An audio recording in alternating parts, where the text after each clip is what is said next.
मैं सच बता रहा हूँ, आप अगर 5वीं फेल भी हो, ट्रेडिंग का उससे कोई लेना देना नहीं। Trading is just a matter of thing कि आपको डिसिप्लिन के साथ कोई चीज करनी है डेली, चाहे 5 साल करनी है। डिसिप्लिन बहुत इंपॉर्टेंट है ट्रेडिंग में। What is gamma short? देखो, थीटा का मैंने बोल दिया, थीटा को आपको कोई भी जज करने की नीड नहीं है, ना उसके कैलकुलेशन की आपको नीड है। बचा डेल्टा अपना। डेल्टा में क्या होता है कि कोई भी एक स्टूडेंट या कोई भी जो अपनी जॉब के साथ अगर ऑप्शन सेलिंग में आना चाहता है, तो उस टाइम अगर 3 लाख रुपए लगे थे, तो अभी एट प्रेजेंट कितने में हो सकती है, और कोई ऐसी पर्टिकुलर स्ट्रैटेजी जिसमें वो अर्न कर पाए। मैं ये बोलता हूँ कि दुनिया में सारी ऑप्शन स्ट्रेटजी जिस ट्रेंड से बनी है। तो कौन कौन सी स्ट्रेटजी आप करते हैं जिसमें कि मैक्सिमम पैसा बनता है? डेल्टा न्यूट्रल मेरी एक बहुत ही favourite strategy. But option buying करनी चाहिए, सेलिंग करनी चाहिए?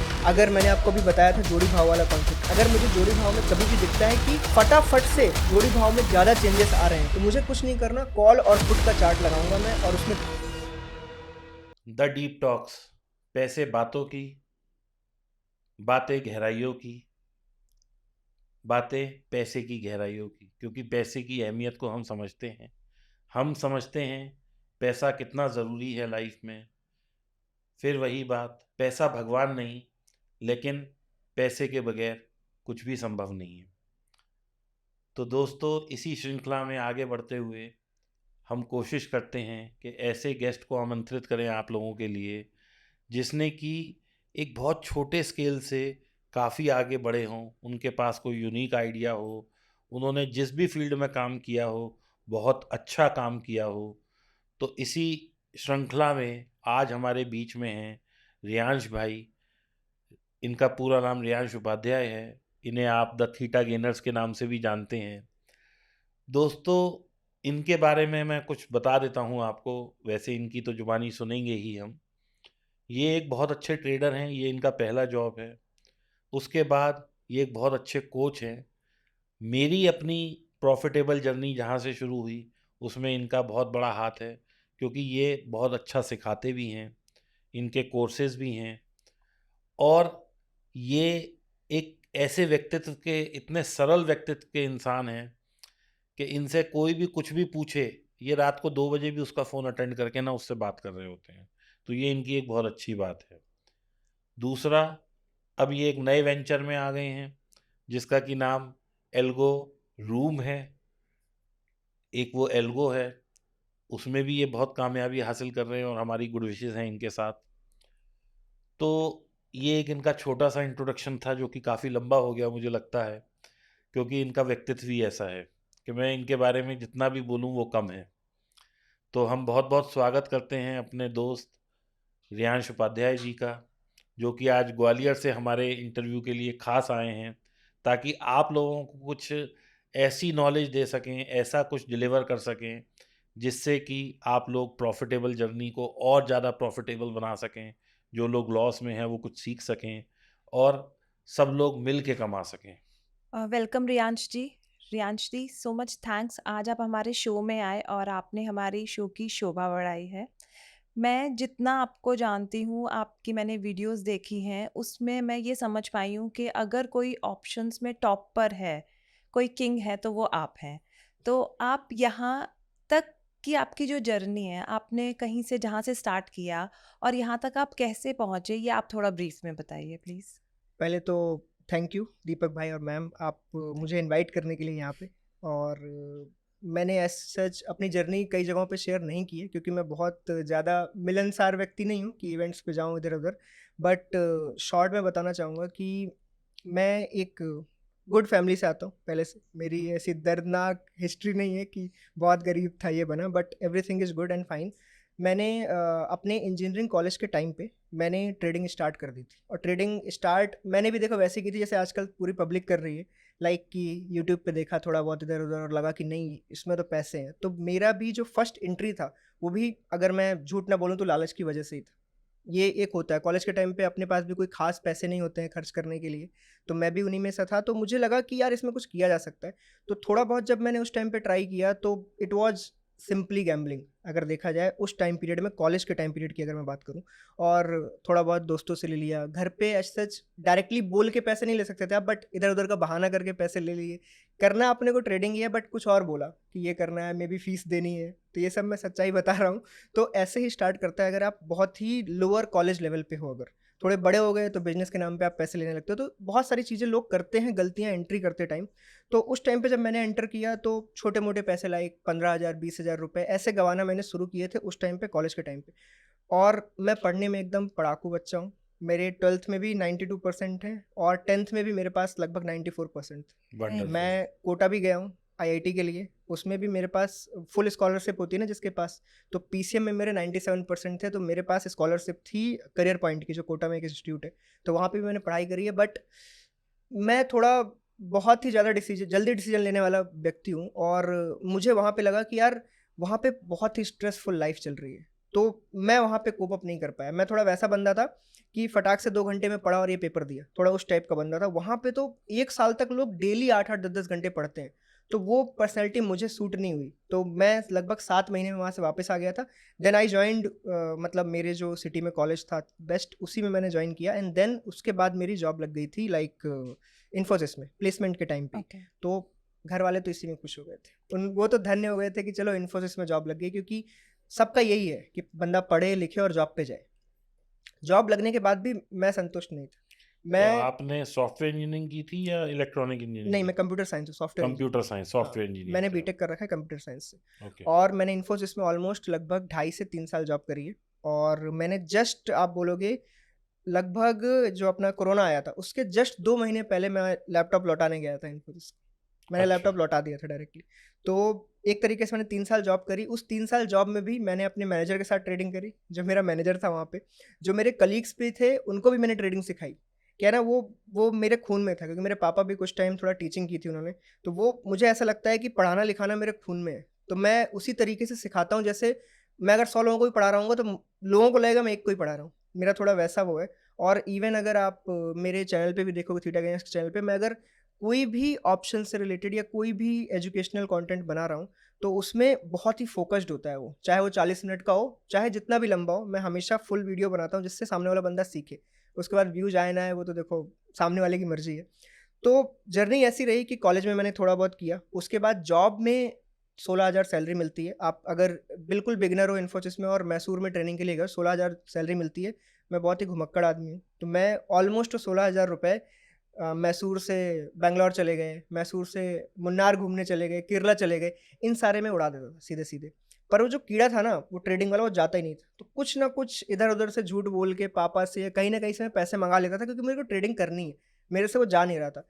बिगिनर के टाइम पे मैंने, बिगिनर बोलूँगा मैं, अपने बिगिनिंग के 4 सालों को मैं बिगिनिंग बोल रहा हूँ बेसिकली। पर हम उन तो आपकी वीडियो काफ़ी पहले से देखते आए हैं, कोरोना से पहले भी हम देखते आए हैं। आपने एक ही वीडियो देखी हुई कोरोना के पहले, कोरोना के बाद से मेरे सारे वीडियो हैं। अच्छा। हाँ, कोरोना के जस्ट बाद से ही मैंने यूट्यूब पे अपनी जर्नी स्टार्ट करी है। वो भी लोगों के बोलने पे कि तू अच्छा सिखाता है, बना के देखना वीडियो। और बस उतने से शुरू हुआ है सब कुछ। तो इसी वजह से मतलब मेरी जर्नी में जो कोरोना के टाइम फेज में जो ये स्टॉक मार्केट में एक उबाल सा आया था ना, तो उस टाइम पे मतलब मैंने 5 वीडियो भी बनाए थे ना, तो मेरे पास मतलब लोग आए, बहुत सारे लोग आ गए थे सीखने के लिए। और मुझे दिख रहा था कि इस चीज़ में ग्रोथ है। अब सिंपल सी बात है, जो मोटिवेशन आपको रिटर्न में मिलता है आप उसी से अगला काम करते हो। तो जब मैंने एग्जैक्टली। 5 वीडियो बनाए, मुझे लगा कि हाँ लोग देख रहे हैं, पसंद कर रहे हैं, तो मैंने 6वां बनाया, फिर 7वां 8वां, ऐसे करते करते आज 460 वीडियोज हो चुके हैं टोटल लगभग 4 सालों में।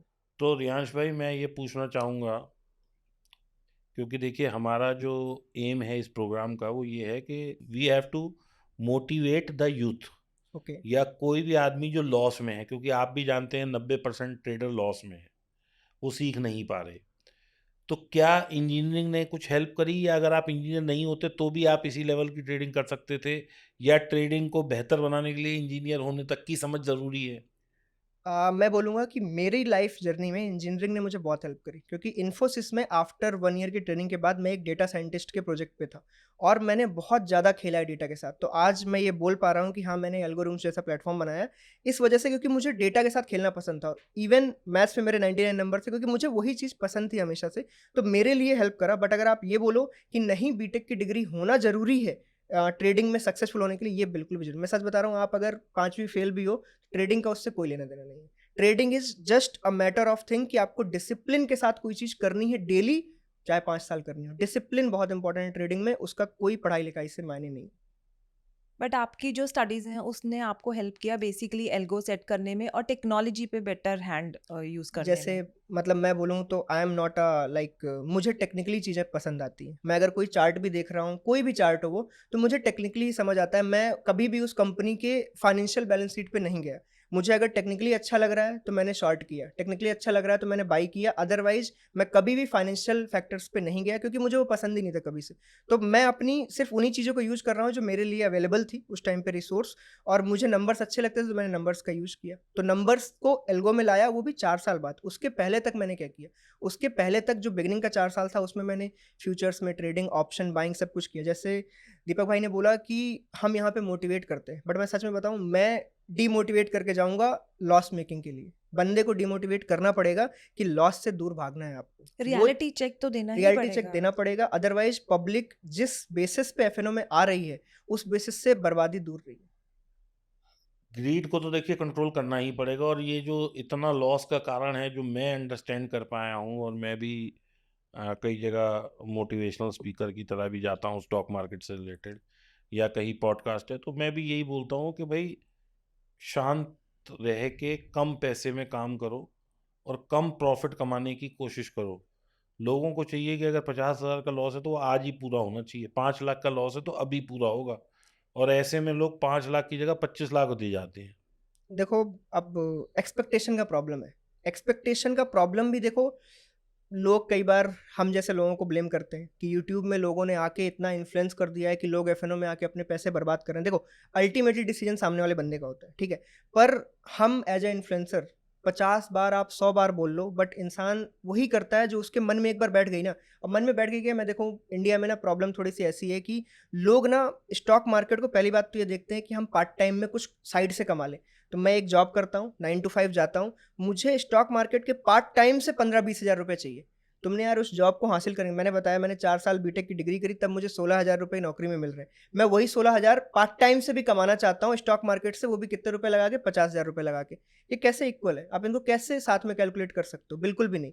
ट्रेडिंग एक फुल टाइम जॉब है, और फुल टाइम जॉब का मतलब होता है जैसे आप जब जॉब कर रहे होते हो तब आप अपने मैनेजर की बात सुनते हो, टाइम लाइन फॉलो करते हो, थोड़ा सा डिसिप्लिन फॉलो करते हो, 9 बजे पहुंचना ही पहुंचना। ये सारी चीज़ें अगर आप अपने ट्रेडिंग में भी लाओगे तब आपको फ़ायदा है। अदरवाइज आप सोचो पार्ट टाइम में एक काम करते हैं, ऑप्शन बाइंग में एक पुट खरीद लेता हूँ क्योंकि मेरे को वहाँ से टिप मिली है और 20,000 रुपये मिल जाएंगे। यार इतना आसान होता तो पूरी दुनिया सिर्फ यही कर रही होती, ऐसा नहीं है। Exactly. But most people think that way only. जो आजकल की जनरेशन है एक छोटी कैपिटल लाए और इन्वेस्ट किया और मल्टीफोल्ड्स रिटर्न चाहिए, which is practically not possible.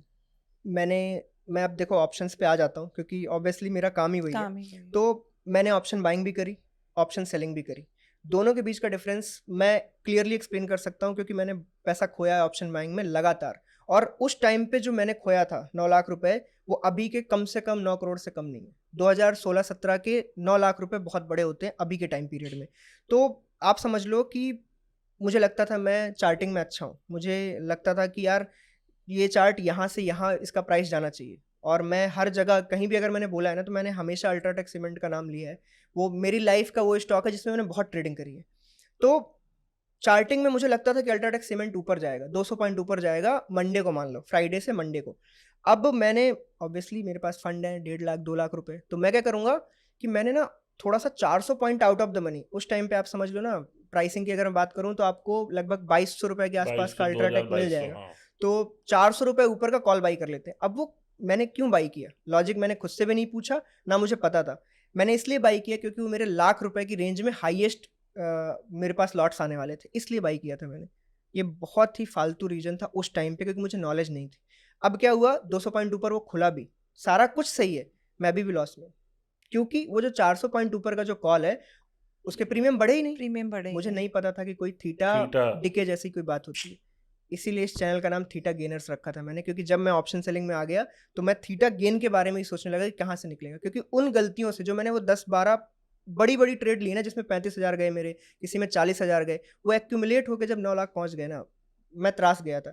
दूसरी प्रॉब्लम ये थी कि जो यूट्यूब में उस टाइम पे चलता था, मैं आपको 2018 की बात बता रहा हूँ, यूट्यूब में एक बहुत ही नॉर्मल लाइन चल रही थी, ऑप्शन सेलिंग करने के लिए आपको 20 लाख रुपए चाहिए। आप उससे कम में ऑप्शन सेलिंग नहीं कर सकते। वो इसलिए था कि मुझे तो अब ऐसा लगता है कि वो लोग रोकना चाहते थे कि हम ऑप्शन सेलिंग में घुसे। अब मुझे ऐसा लगता है क्योंकि जब मैंने 2018 के टाइम पे ऑप्शन सेलिंग में एंट्री मारी, मुझे पता था यार ये चीज़ 3 लाख में भी हो सकती है। मैं यूट्यूब पे ये लोग इतना गुमराह क्यों कर रहे हैं कि 20 लाख लगेंगे, 25 लाख लगेंगे। क्योंकि सिखाते भी क्या थे कि दूर-दूर के 5-5 रुपए बेच दो, 10 रुपए 80 मिल रुपए जाएँगे, 60 रुपए बेच 60 लो, रुपए हाँ। मिल जाएँगे, ये हो जाएगा और आप ना 1.5 से 2% बना लोगे। तो यार ऑब्वियस सी बात है 20 लाख के अगर 1% आप बनाओगे तो 20,000 रुपए ही होंगे। तो वो आपको कहीं से मोटिवेट नहीं कर रहा है कि यार 20 लाख रुपए लगाएँ और मेरे पास 20,000 ही आ रहे हैं। तो वो चीज़ लोगों को डराया जाता था। अब लोगों को क्या चाहिए? 1 लाख के 2 लाख। तो वो 20,000 से कहीं मोटिवेट नहीं होंगे, इसलिए वो कभी भी 20 लाख इकट्ठा करने को रेडी भी नहीं है। अभी भी नहीं है लोग कि 20 लाख इकट्ठा करें और वो ऑप्शन सेलिंग करें। तो जो मैंने बाइंग में लॉस किया, तो ऑप्शन सेलिंग और बाइंग के बीच का अगर मैं आपको डिफरेंस बताऊँ तो सिंपल इतना है कि option buying just like insurance. आप उसमें क्या है, बार-बार आपको प्रीमियम पे करनी है, पे करनी है, पे करनी है और जिस दिन एक्सीडेंट हुआ, आपको बड़ा चंक ऑफ प्रॉफिट या मनी मिलेगा। आपके घरवालों को मिलेगा, क्या पता आप उस तक मर चुके हो उस एक्सीडेंट में।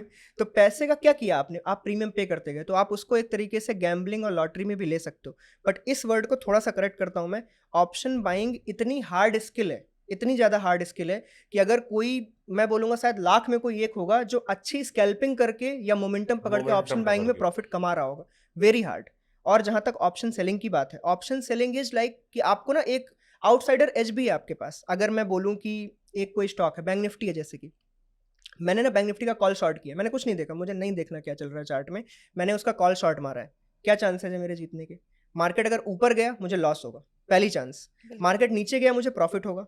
मार्केट अगर कुछ भी नहीं किया तब भी मुझे तब भी प्रॉफिट होगा। तो प्रॉफ़िट अगर होगा। 3 चांसेस में 2 चांस में अगर जीत रहा हूँ तो इसका मतलब 66.66% मैं ऑलरेडी विन में हूँ। तो मैं क्यों 33% के पीछे इतने लॉजिक लगाऊँ? रिस्क रिवॉर्ड ढूँढूँ, फलाना ढूँढूँ, क्या-क्या नहीं करना पड़ेगा, तब जाके मैं 33% को एक प्रॉफिटेबल जगह पे लेके आऊँगा। Very hard.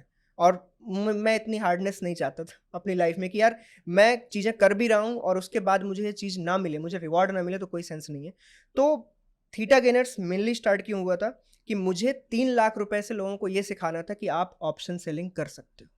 अब ऑप्शन बाइंग और सेलिंग के बीच में अगर आपको गैप खत्म करना है, लोगों के माइंडसेट से अगर ये इंश्योरेंस और प्रीमियम वाली बात को खत्म करना है, तो मैं ये बोलता हूँ यार कि आप स्प्रेड्स क्यों नहीं करते? आपके पास अगर कम पैसे हैं, आप स्प्रेड्स करो। आप आयरन कॉन्डर अगर बनाओगे तो आपको नहीं लगने 4 लाख रुपए। आप आयरन कॉन्डर 42,000 रुपए में भी बना सकते हो एक लॉट का। 42,000 रुपए मुझे लगता है एक ऑप्शन बायर के पास होते हैं और आप वो 42,000 5 दिन में खो देते हो। अगर आप एक आयरन कॉन्डर या स्प्रेड, मैं जस्ट एक स्प्रेड बोलूँगा क्योंकि ऑप्शंस में इतने अनगिनत कॉम्बिनेशन है। मैंने तो मुझे लगता है मेरे चैनल पे 100 अलग-अलग 6-6 8-8 लेग की चीज़ें बता दी होंगी। अनगिनत कॉम्बिनेशन है जिनसे आप 1 लाख के अंदर हर टाइप की स्ट्रेटजी कर सकते हो ऑप्शन सेलिंग में। आप उसमें पैसे खोने के वो बता रहा हूँ, कम से कम आपको 4 से 5 महीने लग जाएँगे अगर आप आयरन कॉन्डोर या कोई भी नॉर्मल स्ट्रेटजी को ट्रेड करते हो और लॉस भी करते रहते हो। आपके 3-4 महीने चले जाएँगे। बट वो 3-4 महीने में अगर आपने 1 लाख रुपए खो भी दिए, तो आप कुछ ना कुछ सीख के सीख निकले। के। ऑप्शन बाइंग में शायद वो 1 लाख रुपए खोने में आपको मेबी 4 दिन भी बहुत बोल रहा हूँ मैं। 15 मिनट भी लग 15 सकते हैं। मिनट भी 15 लग मिनट से भी लग सकते हैं। एग्ज़ैक्टली। आप कुछ नहीं सीखोगे उससे। आप सिर्फ़ एक चीज़ सीखोगे, मेरे लाख रुपए गए, कहीं से 1 लाख और जुगाड़ करता हूँ, फिर से शुरू करता हूँ। ये गैम्बलिंग होती है। क्योंकि जब आप ऑप्शन बाइंग करते हो तो एक फ़ेज़ होता है जिसमें आप 20,000 लगा के 50,000 अर्न कर लेते हो। तो वो एक होप हमेशा रहती है कि अब मैं पैसा लाऊँगा तो अब मैं इसको डबल कर ही दूँगा। ये सेम गैम्बलिंग अप्रोच भी मेरा है। जो सोचना है कि ऑप्शन सेलिंग एक बिजनेस है, ऑप्शन बाइंग जो है एक स्पेकुलेशन या गैम्बलिंग या तुक्का। हाँ, क्योंकि आप इसमें जो है ना, you are speculating against the market. Correct. तो हमेशा कैसीनो जो चला रहा है वही जीतता है, वही जीतेगा। कैसीनो में खेलने वाला तो कभी-कभी जीतता है। और देखो, मैं ऑप्शन सेलर हूँ तो ये नहीं बोलूँगा कि ऑप्शन सेलर एकदम भगवान है।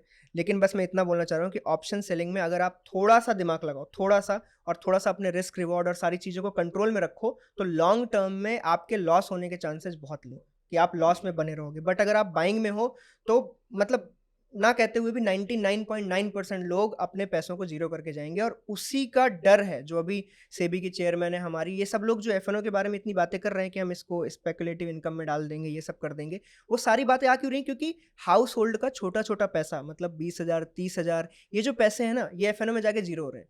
तो उस ज़ीरो से वो लोग इन्वेस्टर को बचाना चाहते हैं। तो मतलब अगर मैं होता तो मैं सबसे पहले ना थोड़ा-सा वो लाता कि लोगों को सिखाओ कि ये चीज़ें होती क्या हैं। लोग खाली यूट्यूब का वीडियो देख के बाइंग करने ना पहुँच जाएँ। क्योंकि आपको कहीं भी देखने को मिल जाएगा कि 5 लाख से 50 लाख बनाएँ, 5,000 से 20,000 कमाएँ। आप मतलब सोच भी नहीं सकते, डेली 5 कॉल आते हैं पब्लिक के पास, नॉर्मल पब्लिक के पास कि हमारा ऐसा-ऐसा एडवाइज़री है और हम टिप्स देंगे, आपको हमारी इतनी सी फीस देनी है और आप डेली इतने-इतने परसेंट कमाएँगे। लोग तो कैसे-कैसे वादे कर रहे हैं कि डेली के 20%। यार भाई मतलब क्या बना रखा है? साल के 20% भी एक बहुत टफ मनी होती है अगर टफ आप मनी। रेगुलर बेसिस पे कमाना चाहो। लोग डेली का 20% लोगों को वादा करते हैं और लोगों से माँगते भी क्या है कि आपके पास कितना कैपिटल है सर? 5,000 है? कोई बात नहीं आप स्टार्ट कर सकते हो। 5,000 लोग कहीं से भी ले आते हैं, कहीं से भी। 5,000 ज़ीरो हो जाते हैं और उस 5,000 ज़ीरो में ना एक बार वो 5,000 के 8,000 दिखाते हैं। बंदा सेट। बंदे को लगता है 5 के 8 हुए हैं, कितना परसेंट गेन हो गया है, एक काम करता हूँ 20,000 और डाल देता हूँ, सब ज़ीरो।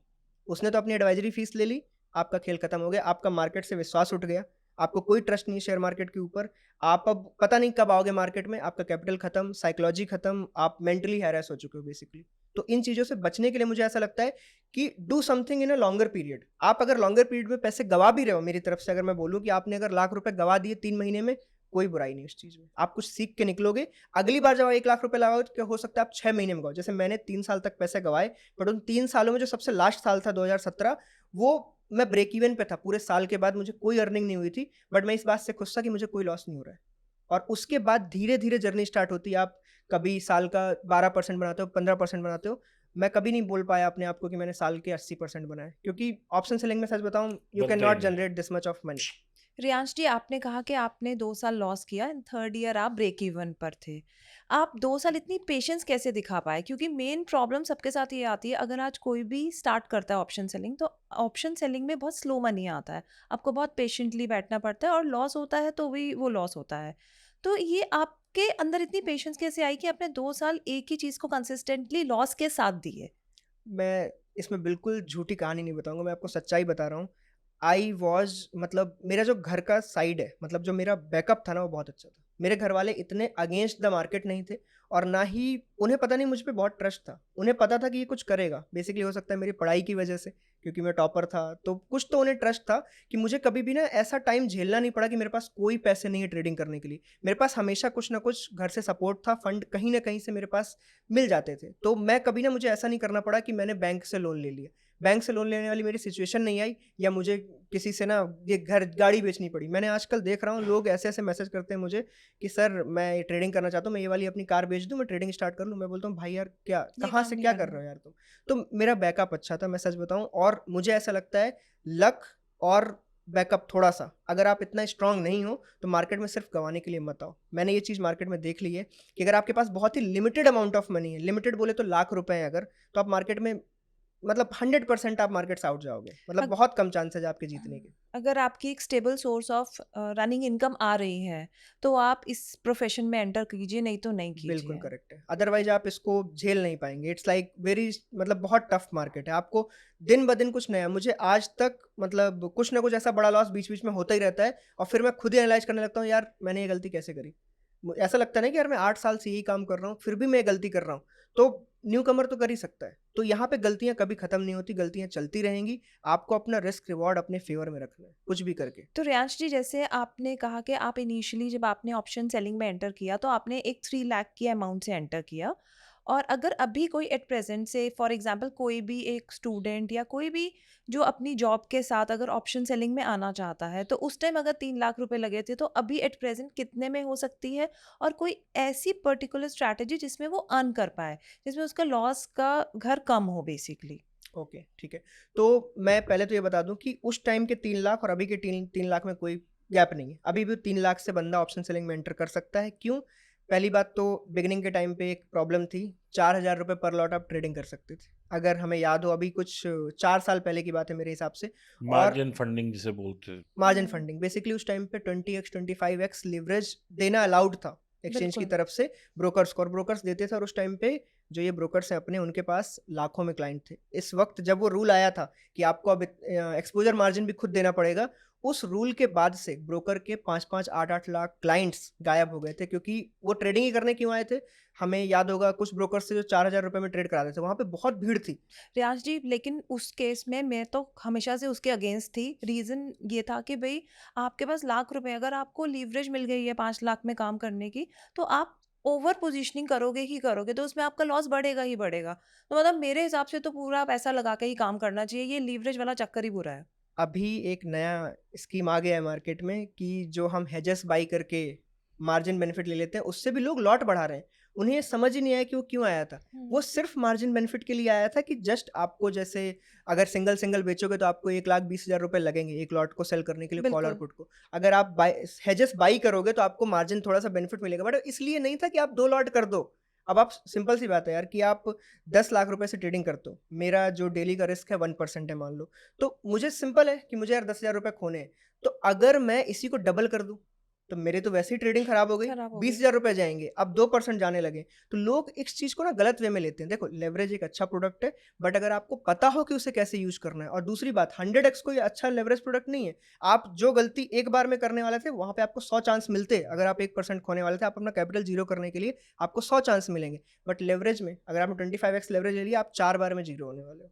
तो ये चीज पब्लिक समझते नहीं। पब्लिक को क्या लगता है ना कि उन्हें कोई स्ट्रेटजी मिल गई है कहीं से, और ये स्ट्रेटजी बहुत ही सक्सेसफुल है। अब मेरे को ना कहीं से पैसे आ जाएं, और पैसे कैसे आ जाएं? 5 लाख की ट्रेडिंग में मैं 1 करोड़ की ट्रेडिंग कर लूं, बस यहीं पे बंदा फंस जाता है। रिस्क बढ़ा लिया रिस्क उन्होंने बढ़ा लिया, अपना। और ऐसी दुनिया में कोई स्ट्रेटजी नहीं है जो आपको लगातार प्रॉफिट दे सकती है, ऐसे कोई बनी ही नहीं है। हम लोग अगर एल्गो में भी हैं तो हमें कहीं ना कहीं हर दूसरे महीने मार्केट के बिहेवियर, वॉलिटिलिटी, ये सबको देख के कुछ ना कुछ ट्वीक करना ही पड़ता है, अदरवाइज कोई चांसेस नहीं कि आप मार्केट में टिके रहो। अभी जैसे जो लास्ट मतलब ये जो मंथ जिसमें एग्जिट पोल का आना था, उसमें भी वोलेटिलिटी तो बहुत थी। तो आपका सिस्टम कैसे वर्क किया उसमें? मैंने उसके जस्ट एक दिन पहले एक वीडियो लॉन्च किया था। मैंने उसमें ना डिटेल में बताया था कि इलेक्शंस में कैसे ट्रेड किया जा सकता है, और एक अगर न्यू कमर होता तो वो क्या करता। तो मैंने उस टाइम पे भी न्यू कमर्स को यही बोला था कि मैंने बोला ही नहीं था कि साइड लाइन में रहना और मार्केट को देखना। मैंने बोला था कि एक लॉट लेना, एक लॉट से मार्केट में ट्रेडिंग करना। जो भी समझो, जो भी स्ट्रेटजी आपको अभी दिख रही हो, उससे एक लॉट में ट्रेड करना। आपको ऐसी मतलब समुद्र में तैरने का बिहेवियर समझ आ जाएगा। आप क्या हो जाएगा, एक लॉट से आप क्या लॉस करोगे?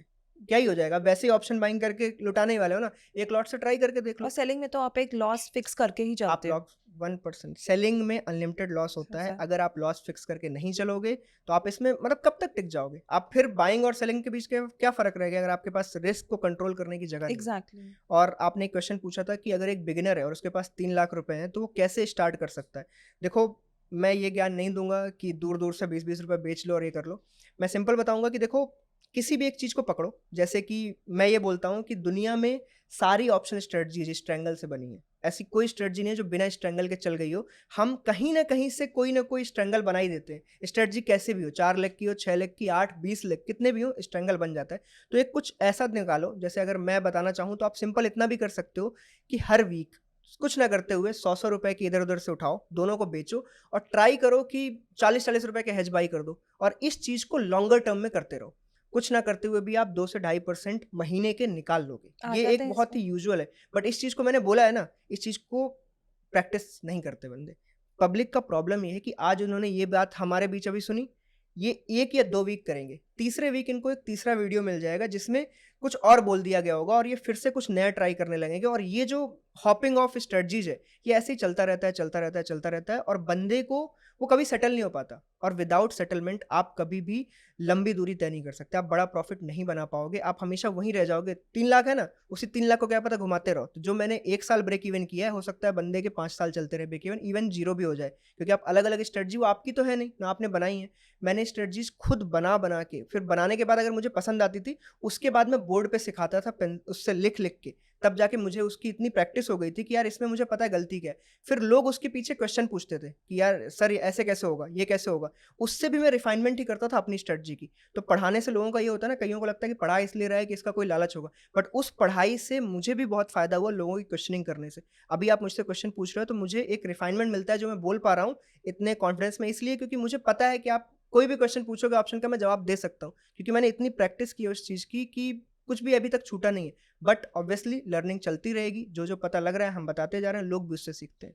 अक्सर रियांश भाई हम ना कुछ टर्म्स सुनते हैं कि जैसे किसी से पूछो भाई तुम्हारी पोजीशन क्या है, तो लोग कहते हैं I am gamma positive, okay. I am gamma short, I am Vega positive, मैं वेगा शॉर्ट हूँ, और इस तरह की 1-2 टर्म्स होती होंगी जो मैं चाहूँगा आप बताएं। हाँ तो जी। इनका ज़रा मतलब बताओ लोगों को कि क्या होता है। अ, देखो, मैंने पढ़ाया है ग्रीक्स के बारे में, ठीक है, और मैं ये भी बोलता हूँ, कई लोग मुझसे बहुत डिटेल्ड में क्वेश्चंस पूछते थे कि ग्रीक्स को पढ़ना ज़रूरी है क्या?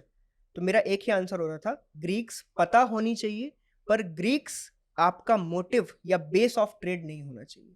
ग्रीक्स से आप बिल्कुल ट्रेड नहीं बना सकते। जैसे नॉर्मली आप मैं बताऊँ, जैसे थीटा, थीटा टाइम है, टाइम को क्या किसी ने कंट्रोल नहीं किया, किसी के हाथ में नहीं है, तो आप बताओ थीटा के बेसिस में ट्रेड कैसे ले सकते हो? अब मैं जैसे मान लो आयरन कॉन्डोर मैंने बताया, तो आयरन कॉन्डोर में कितना डिके होगा वो एक नंबर में लिखा तो हुआ है, कहीं पर कुछ प्लेटफॉर्म्स में दिखता भी है कि इतना थीटा है, बट एक्चुअली नेक्स्ट डे वो चेंज हो जाता है, तो आपके कोई कंट्रोल नहीं उसके ऊपर, तो आप इस चीज़ को आउट कर दो। तो मैंने हमेशा बोला है थीटा को पढ़ने की जरूरत नहीं, आउट। उसके बाद आया डेल्टा। डेल्टा बेसिकली मूवमेंट को जनरेट करता है कि आप कितना मूवमेंट होगा किसी ऑप्शन के प्राइस में with respect to indices, Nifty या बैंक निफ्टी। तो आप इसमें सिर्फ इतना देखो कि आप किस टाइप के ट्रेडर हो। अगर आप ओनली डेल्टा ट्रेडर हो, जैसे कई लोग डेल्टा लॉन्ग ट्रेडर होते हैं, मतलब उन्हें ना सिर्फ मूवमेंट पकड़ना होता है, अब वो चाहे पुट की साइड हो या कॉल की साइड हो, उन्हें सिर्फ उसको डेल्टा लॉन्ग देखना था और उस टाइम में डायरेक्शनल ट्रेड लेना था। कुछ लोग होते हैं डेल्टा न्यूट्रल ट्रेडर, वो लोग क्या करते हैं, कॉल और पुट दोनों साइड से सेल करके चलते हैं, जिससे डेल्टा को न्यूट्रल रख सके और मार्केट को जज कर सके। अब डेल्टा न्यूट्रल की अपनी एक जर्नी है, पूरा गुजरात आज भी, मतलब मैं क्या ही बताऊं, 60-70% जनता खाली डेल्टा न्यूट्रल करती है, वो भी छोटे छोटे पैसों से नहीं, करोड़ों से। और करोड़ों भी कई जगह से लिवरेज्ड अमाउंट है उनके पास, और उससे वो कर रहे हैं।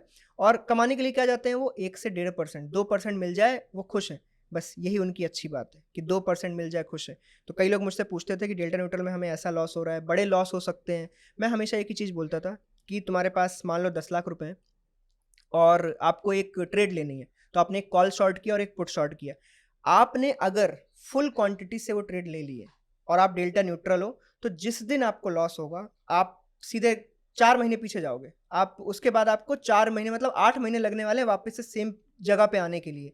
तो ये चीज़ मैंने सिर्फ इतने तक समझाई थी, 35% ऑफ योर मनी। अगर आप एक नेकेड सेलर हो, क्योंकि कई सारे नेकेड सेलर हैं और अभी भी लोग करते हैं नेकेड सेलिंग, तो मैं सिर्फ इतना ही बोलना चाहूँगा कि नेकेड सेलिंग में हमेशा अपना 1/3 ऑफ कैपिटल यूज करो। Obviously you will earn less, but आप ना वो बड़ा नहीं खोगे कभी। जैसे ऑप्शन सेलर को क्या बोलते हैं कि हम छोटा छोटा छोटा खाते रहते हैं और फिर जब जाते टाइम क्या होता है, सीधा पूरी चंक ऑफ मनी चला जाता है। बट अगर आप इसमें मनी मैनेजमेंट पे ध्यान दो, तो आप छोटा छोटा तब भी कमाओगे, और जाते टाइम कभी भी 10% के ऊपर का वेर नहीं होना चाहिए, मतलब value at risk. Value at risk मतलब कभी भी 10% के ऊपर है, किसी भी इवेंट में या किसी भी सिचुएशन में आप कोई गलत ट्रेडिंग कर रहे वो तो फिर ऐसे लगाना ही पड़ेगा हैं, उसमें, ऐसे लगाना ही पड़ेगा। ओपन तो आप छोड़ ही नहीं सकते इवेंट्स के करेक्ट। अंदर। मेरा सवाल अभी भी वही, गामा पॉजिटिव, गामा शॉर्ट, वेगा पॉजिटिव, वेगा शॉर्ट, ठीक है, चलो। इनका क्या तात्पर्य है? मतलब क्योंकि मैं कई जगह, मेरे को तो पता है, ओके, चलो लेकिन मैं मैं एक चाहता एक, हूँ, एक करके हाँ, एक्सप्लेन कर देता हूँ, व्हाट ठीक इज है। Gamma short? मैं अपने चैनल पे मुझे बहुत लोग बोलते हैं कि सर आप बेसिक्स नहीं पढ़ाते हो। मुझे पता क्या लगता है कि यार लोगों को तो ये पता होगा, इतना सब अरे कंटेंट यूट्यूब में आ रियांश गया है। भाई, मैंने अभी आपको, शायद बाहर हम बैठे थे तो मैंने दिखाया, एक व्यक्ति 25 लाख रुपए खो चुका है और वो मुझे कह रहा है सर जब बाजार ऊपर जाता है तो कॉल ऊपर जाती है, पुट आप मुझे बस ये बता दो तो मैं कल बाजार खेल जाऊंगा। और वो एक और वो ऐसा क्वेश्चन 25 है, लाख रुपए खो चुका है। मतलब और वो एक ऐसा क्वेश्चन है, मतलब कि कॉल ऊपर जाएगी या पुट ऊपर जाएगी, ये क्वेश्चन ही नहीं है मेरे हिसाब से, अगर आप ट्रेड करके हाँ, 25 लाख मतलब रुपए आप खो 25 चुके हैं। लाख खो चुके हो तो ये सब आपको पता होना चाहिए, यही अदरवाइज बात है आप सर, क्या कर रहे हो मार्केट में। यही इसीलिए आपको बुलाया कि शायद कोई, जो लाखों लोग इस पॉडकास्ट को देख रहे हैं, अगर उनमें से एक भी ये वैल्यू लेके सीख सके। ठीक है, ठीक है, मैं वन बाय वन एक्सप्लेन हाँ करता हूँ, बिल्कुल प्लीज। शॉर्ट में, बहुत ही लेमैन लैंग्वेज हाँ, करूंगा, बुकिश लेमैन ही लैंग्वेज का समझनी कोई है, सेंस बुकिश नहीं है। लैंग्वेज नहीं समझनी। देखो थीटा का मैंने बोल दिया, थीटा को आपको कोई भी जज करने की नीड नहीं है, ना उसके कैलकुलेशन की आपको नीड है। बचा डेल्टा अपना। डेल्टा में क्या होता है कि देखो, आप सिंपल समझ लो, ये रही निफ्टी, मान लेते हैं 24,000 पे, एग्जैक्ट नंबर फॉर एग्जांपल। 24,000 में जैसे मैंने अल्ट्राटेक में किया था, 400 पॉइंट ऊपर का बाई कर लिया था, तो आपको मान लो आप 24,200 का कॉल बाई करना चाहते हो। आप ऑप्शन चेन में जाओगे, 24,200 के सामने जो कॉल है उसकी साइड में ना एक डेल्टा की वैल्यू लिखी होगी, जो कि मेरे हिसाब से 0.38 या 35 होगी, जस्ट बाय एक्सपीरियंस बता रहा हूँ। 0.35 या 38, तो बेसिकली समझ लो 0.35 का मतलब ये है कि अगर निफ्टी 100 पॉइंट आपकी साइड में मूव करेगा तो 35 रुपीज से वो ऑप्शन बढ़ जाएगा। तो एग्जांपल लेते हैं कि वो ऑप्शन 50 रुपए का था, तो अगर निफ्टी 24,100 पे गई तो उस ऑप्शन का प्राइस अब क्या होना चाहिए था, 50 प्लस 35 जो उसका डेल्टा था, ऑब्वियसली 85 रुपीज के आसपास। बट ये एक फॉर्मूला कैलकुलेटेड वैल्यू है, ये एग्जैक्ट नहीं हो सकती। क्यों? क्योंकि जब मार्केट 24,000 से 24,100 पे गया होगा तो उस ऑप्शन का जो डेल्टा होगा वो इंक्रीज होकर 0.42 पे चला गया होगा, तो अब उसकी कैलकुलेशन अगले 100 रुपीज के लिए 0.42 से होगी। तो मतलब आप एग्जैक्ट वैल्यू कभी डेल्टा की पता नहीं लगा सकते। ऐसे ही क्यों आया डेल्टा न्यूट्रल, क्यों आया होगा, मतलब क्या था कि डेल्टा न्यूट्रल करना पड़ गया, क्योंकि एक्चुअली आप डेल्टा को एग्जैक्टली कैलकुलेट करके परफेक्ट नंबर कभी निकाल ही नहीं सकते। इसलिए लोगों ने सोचा कि क्या करते हैं, कैलकुलेट ही नहीं करते, भाड़ में जान दो, हम कॉल को भी वही करेंगे, पुट को भी, और दोनों को जीरो करके रखने का ट्राई करेंगे। तो वहां से डेल्टा न्यूट्रल इजाद हुआ है, क्योंकि उसकी कैलकुलेशन बिल्कुल करेक्ट नहीं हो सकती। और मैं लेके भी चलूँ, जैसे मैंने क्या सोचा होगा कि मैं अल्ट्राटेक का 400 पॉइंट ऊपर का कॉल बाई करूंगा, 0.2 का डेल्टा है, अगर 200 पॉइंट ऊपर आएगा तो 40 रुपये बढ़ना चाहिए, नहीं बिल्कुल। बढ़ा, मैं तो जीरो पे लॉस करके बैठा हूँ ना। तो ये चीज़ लोग समझते नहीं। तो आप जितना आउट ऑफ द मनी में जाओगे उतना डेल्टा लो होगा। और अगर डेल्टा को मैं और बिल्कुल ही साफ लैंग्वेज में बताऊँ, सेंसिटिविटी, आप अगर दूर रहोगे तो जो मार्केट में मूवमेंट हो रहा है उसकी सेंसिटिविटी आपके ऑप्शन पे बहुत लो है, तो आप उसमें ऑप्शन बाइंग के तौर पे नहीं कमा पाओगे। तो सेंसिटिविटी लो किसको पसंद होती है, एक ऑप्शन सेलर को। सेलर अगर उन डेल्टाज पे बैठा हुआ है तो मार्केट के मूवमेंट से भी बच जाएगा, क्योंकि सेंसिटिविटी लो है और वो अर्न करके निकल जाएगा। तो डेल्टा को दोनों तरीके से यूज कर सकते हैं। अगर आप बायर हो तो मैं बोलूंगा कि हायर डेल्टा पे ट्रेड करो। हायर डेल्टा कहाँ होता है, एट द मनी पे और नियर इन द मनी पे। मतलब आप मार्केट से जरा अंदर रह के कॉल्स को या पुट्स को बाई करो, या तो बिल्कुल एट द मनी पे बाई करो। अगर एक बायर हो, दूर रहोगे, सेंसिटिविटी लो होगी, आप नहीं पैसा कमाओगे। अगर सेलर की बात करूं तो सेलर क्या कर सकता है, एट द मनी या उसके ऊपर के आउट ऑफ द मनी कहीं भी स्पेस में रहे, वो अच्छा पैसा अर्न करेगा, क्योंकि टाइम डिके और डेल्टा की सेंसिटिविटी दोनों उसकी तरफ में। चलो, तो ये तो हुई बातें डेल्टा की। डेल्टा के बारे में डेल्टा दोस्तों आसान भाषा में मैं और थोड़ा सा आसान कर देता हूँ। 50 डेल्टा की एटीएम की कॉल या पुट होती है, वो 50 डेल्टा होती है। इसका मतलब ये है 100 पॉइंट बाजार बढ़ेगा तो ये 50 रुपये बढ़ जाएगी, 100 पॉइंट बाजार गिरेगा ये 50 रुपये गिर जाएगी। ये एक बुकिश फार्मूला होता है। बाजार 60 भी बढ़ सकता है और गिरते वक्त भी 60 गिर सकता है। करेक्ट। तो वो किस बहुत सारे फैक्टर हैं उसमें, वेगा का भी फैक्टर आ जाता है, गामा भी आ जाता है, कई दफ़ा आईवीज भी एक्सपैंड हो जाते हैं, बहुत सारे फैक्टर होते हैं। तो डेल्टा को सिर्फ ये समझना है कि 50 पॉइंट बढ़ेगी या घटेगी। अब आते हैं गामा पॉजिटिव और गामा शॉर्ट क्या होता है। ठीक है, मैं एक बहुत इंपॉर्टेंट टॉपिक है इसी का, मिक्स ही हाँ, है, जैसे कि अपना वीगा हो गया, जिसे हम कई बार लोग कंफ्यूज करते हैं आईवी और वीगा में। तो मैं समझाना चाहूँगा हाँ, कि वीगा बेसिकली हम ओवरऑल पोजीशन पे देखते हैं। लाइक मैंने ना 4 कॉल शॉर्ट मार रखे हैं और मैंने 4 पुट शॉर्ट मार रखे हैं, तो इनका एक कंबाइंड वॉल्टिलिटी आती है मेरे पास, उसको हम वीगा बोलते हैं। जी, जो आईवी होती है वो पर लेग होती है, मतलब पर कॉल की एक इम्प्लाइड इम्प्लाइड वॉल्टिलिटी वॉलेटिलिटी। होती है, वो लेग वाइज होती है। तो कई बार लोग ओनली एट द मनी की आईवी को देखते हुए ट्रेडिंग कर रहे होते हैं, क्योंकि वो ना सिर्फ एट द मनी से जज करना चाहते हैं कि मार्केट में क्या वॉल्टिलिटी चल रही है। बट एक्चुअली में अगर आप एक वैसे मेरे टाइप के ट्रेडर हो जो स्ट्रेटजीज पे ज़्यादा बिलीव करते हैं, थोड़ा सा हेज्ड रहते हैं और इधर उधर से चलते हैं, वो लोग वीगा को देख के चलते हैं। वीगा सिंपल भाषा में आप समझ लो, अगर आप एक ऑप्शन सेलर हो, मोस्ट ऑफ द टाइम आपका जो वीगा है वो नेगेटिव होगा। आप वॉल्टिलिटी को शॉर्ट कर रहे हो। वॉल्टिलिटी शॉर्ट मतलब क्या है, आप चाहते हो मार्केट साइडवेज साइडवेज रहे, रहे। तो कॉल पुट बेचना, वीगा नेगेटिव, मार्केट साइडवेज रहे। दोस्तों मैं वीगा नेगेटिव को थोड़ा और आसान कर देता हूँ। यानी कि महंगी चीज़ बेचनी है, सस्ती खरीदनी है। अगर हम इसको ऐसे समझें कि हम कॉल साइड की बात करें, तो हमने 200 वाली बेची, 80 रुपए की खरीदी, तो ये क्रेडिट स्प्रेड बना। क्रेडिट स्प्रेड का वेगा जो है हमेशा नेगेटिव होता है, क्योंकि हमारे पास बाज़ार गिरने में ज़्यादा पैसा आएगा बढ़ने के मुकाबले। करेक्ट ऐसे ही जब हम पुट साइड में करते हैं, तो वहाँ भी हमने 200 वाली या 100 वाली बेची, 80 वाली खरीद ली, तो वहाँ भी वेगा ये नेगेटिव है। तो अगर ओवरऑल स्ट्रैटेजी का देखेंगे तो वेगा नेगेटिव ही रहेगा। वेगा पॉजिटिव हम तब कहते हैं जब हमारी बाइंग ज़्यादा हो और सेलिंग कम हो। तो इसका मतलब ये है कि बाज़ार में जब मूवमेंट आएगी बहुत ज़्यादा, तो वो वेगा पॉजिटिव होने में हमारे को लॉस कम होएगा। जैसे इवेंट से अटैच कर देते हैं हम। अगर हम सिमिलर काइंड ऑफ स्ट्रेटजीज बनाएं जिसमें हमने वीगा पॉजिटिव रखा है, बेसिकली जैसे दीपक भाई ने बोला कि हमने बाइंग ज़्यादा कर रखी है, यस। मतलब हमने 200 रुपये का बाई कर रखा है और 80 रुपये का हमने जो सेल कर रखा है। तो ऐसे में क्या होगा, जो इवेंट डेज होते हैं उन टाइम में पैसा बनाने के चांसेस बढ़ जाते बढ़ हैं। यस। जाता है। आप सेफ्टी के साथ कर सकते हो। जैसे इवेंट डे में मुझे नहीं पता कि मार्केट ऊपर जाएगी या नीचे जाएगी, किसी को नहीं पता। तो उस टाइम पे ना हम बाइंग करने जब जाते हैं तो मोस्टली हमारा पैसा ऐसे जादू की तरह गायब होता है, गायब, 1 लाख रुपए गायब। तो आप वहाँ पे स्प्रेड्स भी बना सकते हो, ऑप्शन बाइंग स्प्रेड के साथ भी की जा सकती है। ये समझना होगा लोगों को कि आप बड़ा खरीद लो, छोटा बेच दो, आप वीगा पॉजिटिव रहोगे। वीगा पॉजिटिव मतलब आप चाहते हो वॉल्टिलिटी एक्सपैंड हो जाए। इवेंट के पहले ऐसी ट्रेडिंग बहुत होती है, मतलब जैसे अभी वैसे रिकॉर्डिंग के 2 दिन बाद अभी बजट है अपना, तो बजट के पहले अगर लोग ऐसी स्ट्रेटजीज बनाते हैं जो वीगा पॉजिटिव है तो उनको फायदा होगा। जैसे अभी अपना 4 जून को इलेक्शन गया था, इलेक्शन पे मतलब क्या ही बताऊं, विक्स हमारी जो मुझे ऐसा लग रहा था कि जो 19 पे खड़ी है उसे वहां से गिरना चाहिए, 19 से वो गिर के 16 तक आई। जैसे ही थोड़े से रिजल्ट इधर उधर होने लगे उसके बाद वो 16 से बढ़ते हुए 22 29 चली गई, 22 पे 29 तक। उसी दिन 22 चली गई थी। हाँ, तो अब इसमें क्या होता है कि सिंपली बंदा जो बाइंग में रहा होगा उसको एक ट्रेंड भी मिल गया, सेफ्टी के साथ उसने हेज के साथ ट्रेडिंग भी कर ली और बड़ा पैसा भी बना लिया। ये चीज़ सामने वाले को समझनी चाहिए जो भी एक नया ट्रेडर है। आप बाइंग को हेजेस के साथ करो, वो भी इंपॉर्टेंट है।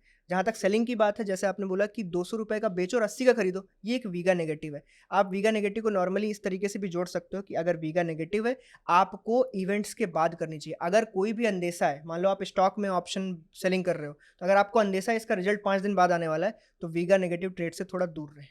सिमिलरली अगर बजट आने वाला है, इलेक्शन आने वाला है, कोई पॉलिसी आने वाली है, इन सारी सिचुएशन में आप वीगा नेगेटिव ट्रेड से थोड़ा दूर रहेंगे तो आपको ज़्यादा बेटर फायदा है, आप वीगा पॉजिटिव ट्रेड्स बना सकते हैं। तो मैं अगर एज अ लेमैन समझूँ तो वीगा नेगेटिव ट्रेड्स जो हैं वो बेटर वर्क करते हैं साइडवेज मार्केट में, और अगर डायरेक्शनल ज़्यादा जाने का चांस है तो वीगा पॉजिटिव वाले वर्क करते हैं।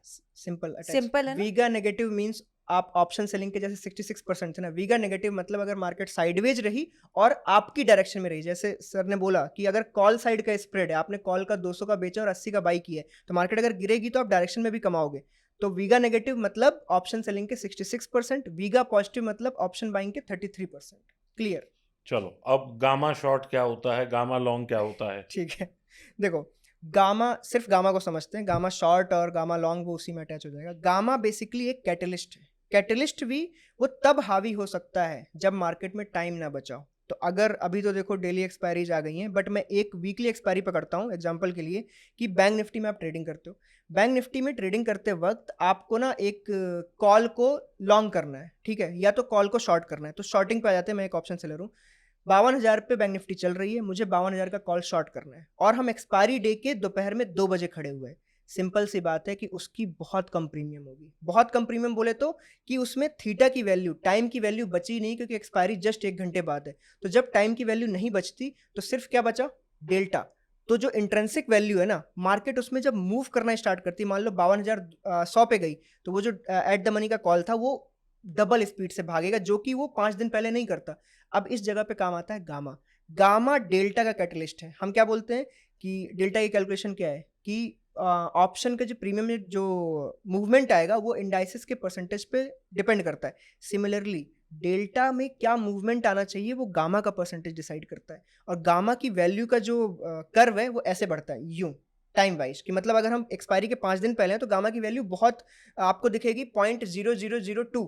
अगर एक दिन और गया तो 0.0046, ऐसे करके वो एक्सपायरी वाले दिन ऑलमोस्ट 0.05 तक पहुंच जाती है। और जब वो इस परसेंटेज पे पहुंच जाएगी तो सिंपल सी भाषा में हम समझ सकते हैं कि आपके पास टाइम नहीं बचा है। तो अगर आप एक सेलर हो और गामा को सोच रहे हो शॉर्ट करने की, मतलब बेसिकली किसी भी कॉल ऑप्शन या पुट ऑप्शन को शॉर्ट करने की सोच रहे हो, बेसिकली गामा शॉर्ट मोस्टली लोग कॉल शॉर्ट करके करते हैं। अगर आप वो करने की सोच रहे हो तो उस टाइम पे अगर मूव आ गया तो आप डबल ट्रिपल खोने वाले हो, क्योंकि गामा वहाँ पे बहुत ज़्यादा हावी है। तो अगर आप गामा से लड़ना चाहते हो, अगर आप ऑप्शन सेलर हो, आपको शॉर्ट गामा को लॉन्ग नहीं करना है, आपको शॉर्ट करना है, तो आप सिंपली इतना समझ लो कि आप एक्सपायरी के नियर छोटे प्रीमियम्स को मत बेचो। आजकल हम देख रहे हैं 30 रुपए की चीज़ 300, सेंसेक्स में 7 रुपए की चीज़ 700, कुछ भी हो रहा है। वो कैसे हो रहा है? क्योंकि वहाँ पे टाइम वैल्यू बची नहीं है, गामा एकदम हावी चल रहा है। डेल्टा का जरा सा मूवमेंट आपको 300-400 पॉइंट का लॉस दे सकता है। तो देखो, बायर के हिसाब से तो ये चांदी है, 7 रुपए की चीज़ 70 हो गई तो ये चांदी हो गई। But as a seller gamma से पंगा नहीं लेना है, और गामा से बचने के लिए आपको थोड़ी सी ट्रेड्स को एक्सपायरी के दूर रखना होगा। लोग क्यों फंस रहे हैं? डेली एक्सपायरी की वजह से, क्योंकि डेली एक्सपायरी मतलब गामा हमेशा हावी, डेली बेसिस पे हावी। और इसमें अगर आप ट्रेड करोगे तो आपकी ये जो स्पाइक वाले ट्रेड है, 7 का 70, 100 का 300, ये फ्रीक्वेंटली आते रहेंगे 8-10 दिन में, और आप खोते रहोगे तो आप कभी भी अपना इक्विटी कर्व स्मूथ नहीं कर पाओगे। क्लियर है? तो आप थोड़ा सा अगर गामा से दूर रहना चाहते हो, इससे लड़ना, फाइट नहीं करना, जैसे मैं बोलता हूँ गामा पहलवान, मैं उससे दूर रहता हूँ, मुझे उसकी ट्रेडिंग में फंसना नहीं है। तो इसीलिए मैं अभी भी वीकली ट्रेडिंग कर रहा हूँ। मैं नहीं घुसा है bank x, Sensex, mid cap, इनमें ट्रेड, मेरी आज भी ट्रेडिंग सिर्फ बैंक निफ्टी पे चलती है, इवन निफ्टी पे भी नहीं चलती, सर, मेरा क्योंकि भी यही हाल है। मैंने ये शायद आपसे ही सीखा है या अपने आप से सीखा है कि भाई एक ही को पकड़ो, एक ही को करो, आप चैंपियन बनो ना उसमें किसी ही एक चीज के। एक्सपर्टीज पैदा करो। That is wonderful. और मैंने इनसे सीखा है तो मैं भी यही करती हूँ, बैंक निफ्टी के अलावा कुछ नहीं। लोग क्या है ना कि देखो, हम एज अ यूट्यूबर भी, इन्फ्लुएंसर भी कहीं ना कहीं से यूट्यूब पे हर नई चीज़ की वीडियो बनाते हैं। नई चीज़ बोले तो जैसे मिड कैप आ गई तो उसकी हम वीडियोस बनाने लगे। कोई आ गया मिड कैप पे ट्रेड, देखो लोग इन्फ्लुएंस होते हैं। लोग कभी भी ना अपनी एक्सपर्टीज को ढूंढते ढूंढते ना हमेशा डिस्ट्रैक्ट हो जाते हैं। अब अगर कोई में हम अभी बता भी रहे हैं ना कि आप एक चीज़ को पकड़ो, उसमें ट्रेड करो, हम ये चीज़ 10 बार यहाँ पे बोल लें, लेकिन 4-5 दिन बाद जब वो हमारा ये पॉडकास्ट भूल जाएंगे तो वो फिर से कुछ नया करने जाएंगे और वहाँ पे उन्हें कोई एक्सपीरियंस नहीं है। यार बैंक निफ्टी का हमें नॉलेज है 10-12 साल का चार्ट देखने का कि यार ये चार्ट ऐसे ऐसे करता है, इलेक्शन पे ऐसा करता है, बजट पे ये करता है। ये जो हमें एक्सपीरियंस है उसी से हम आगे का बिहेवियर भी देखते हैं।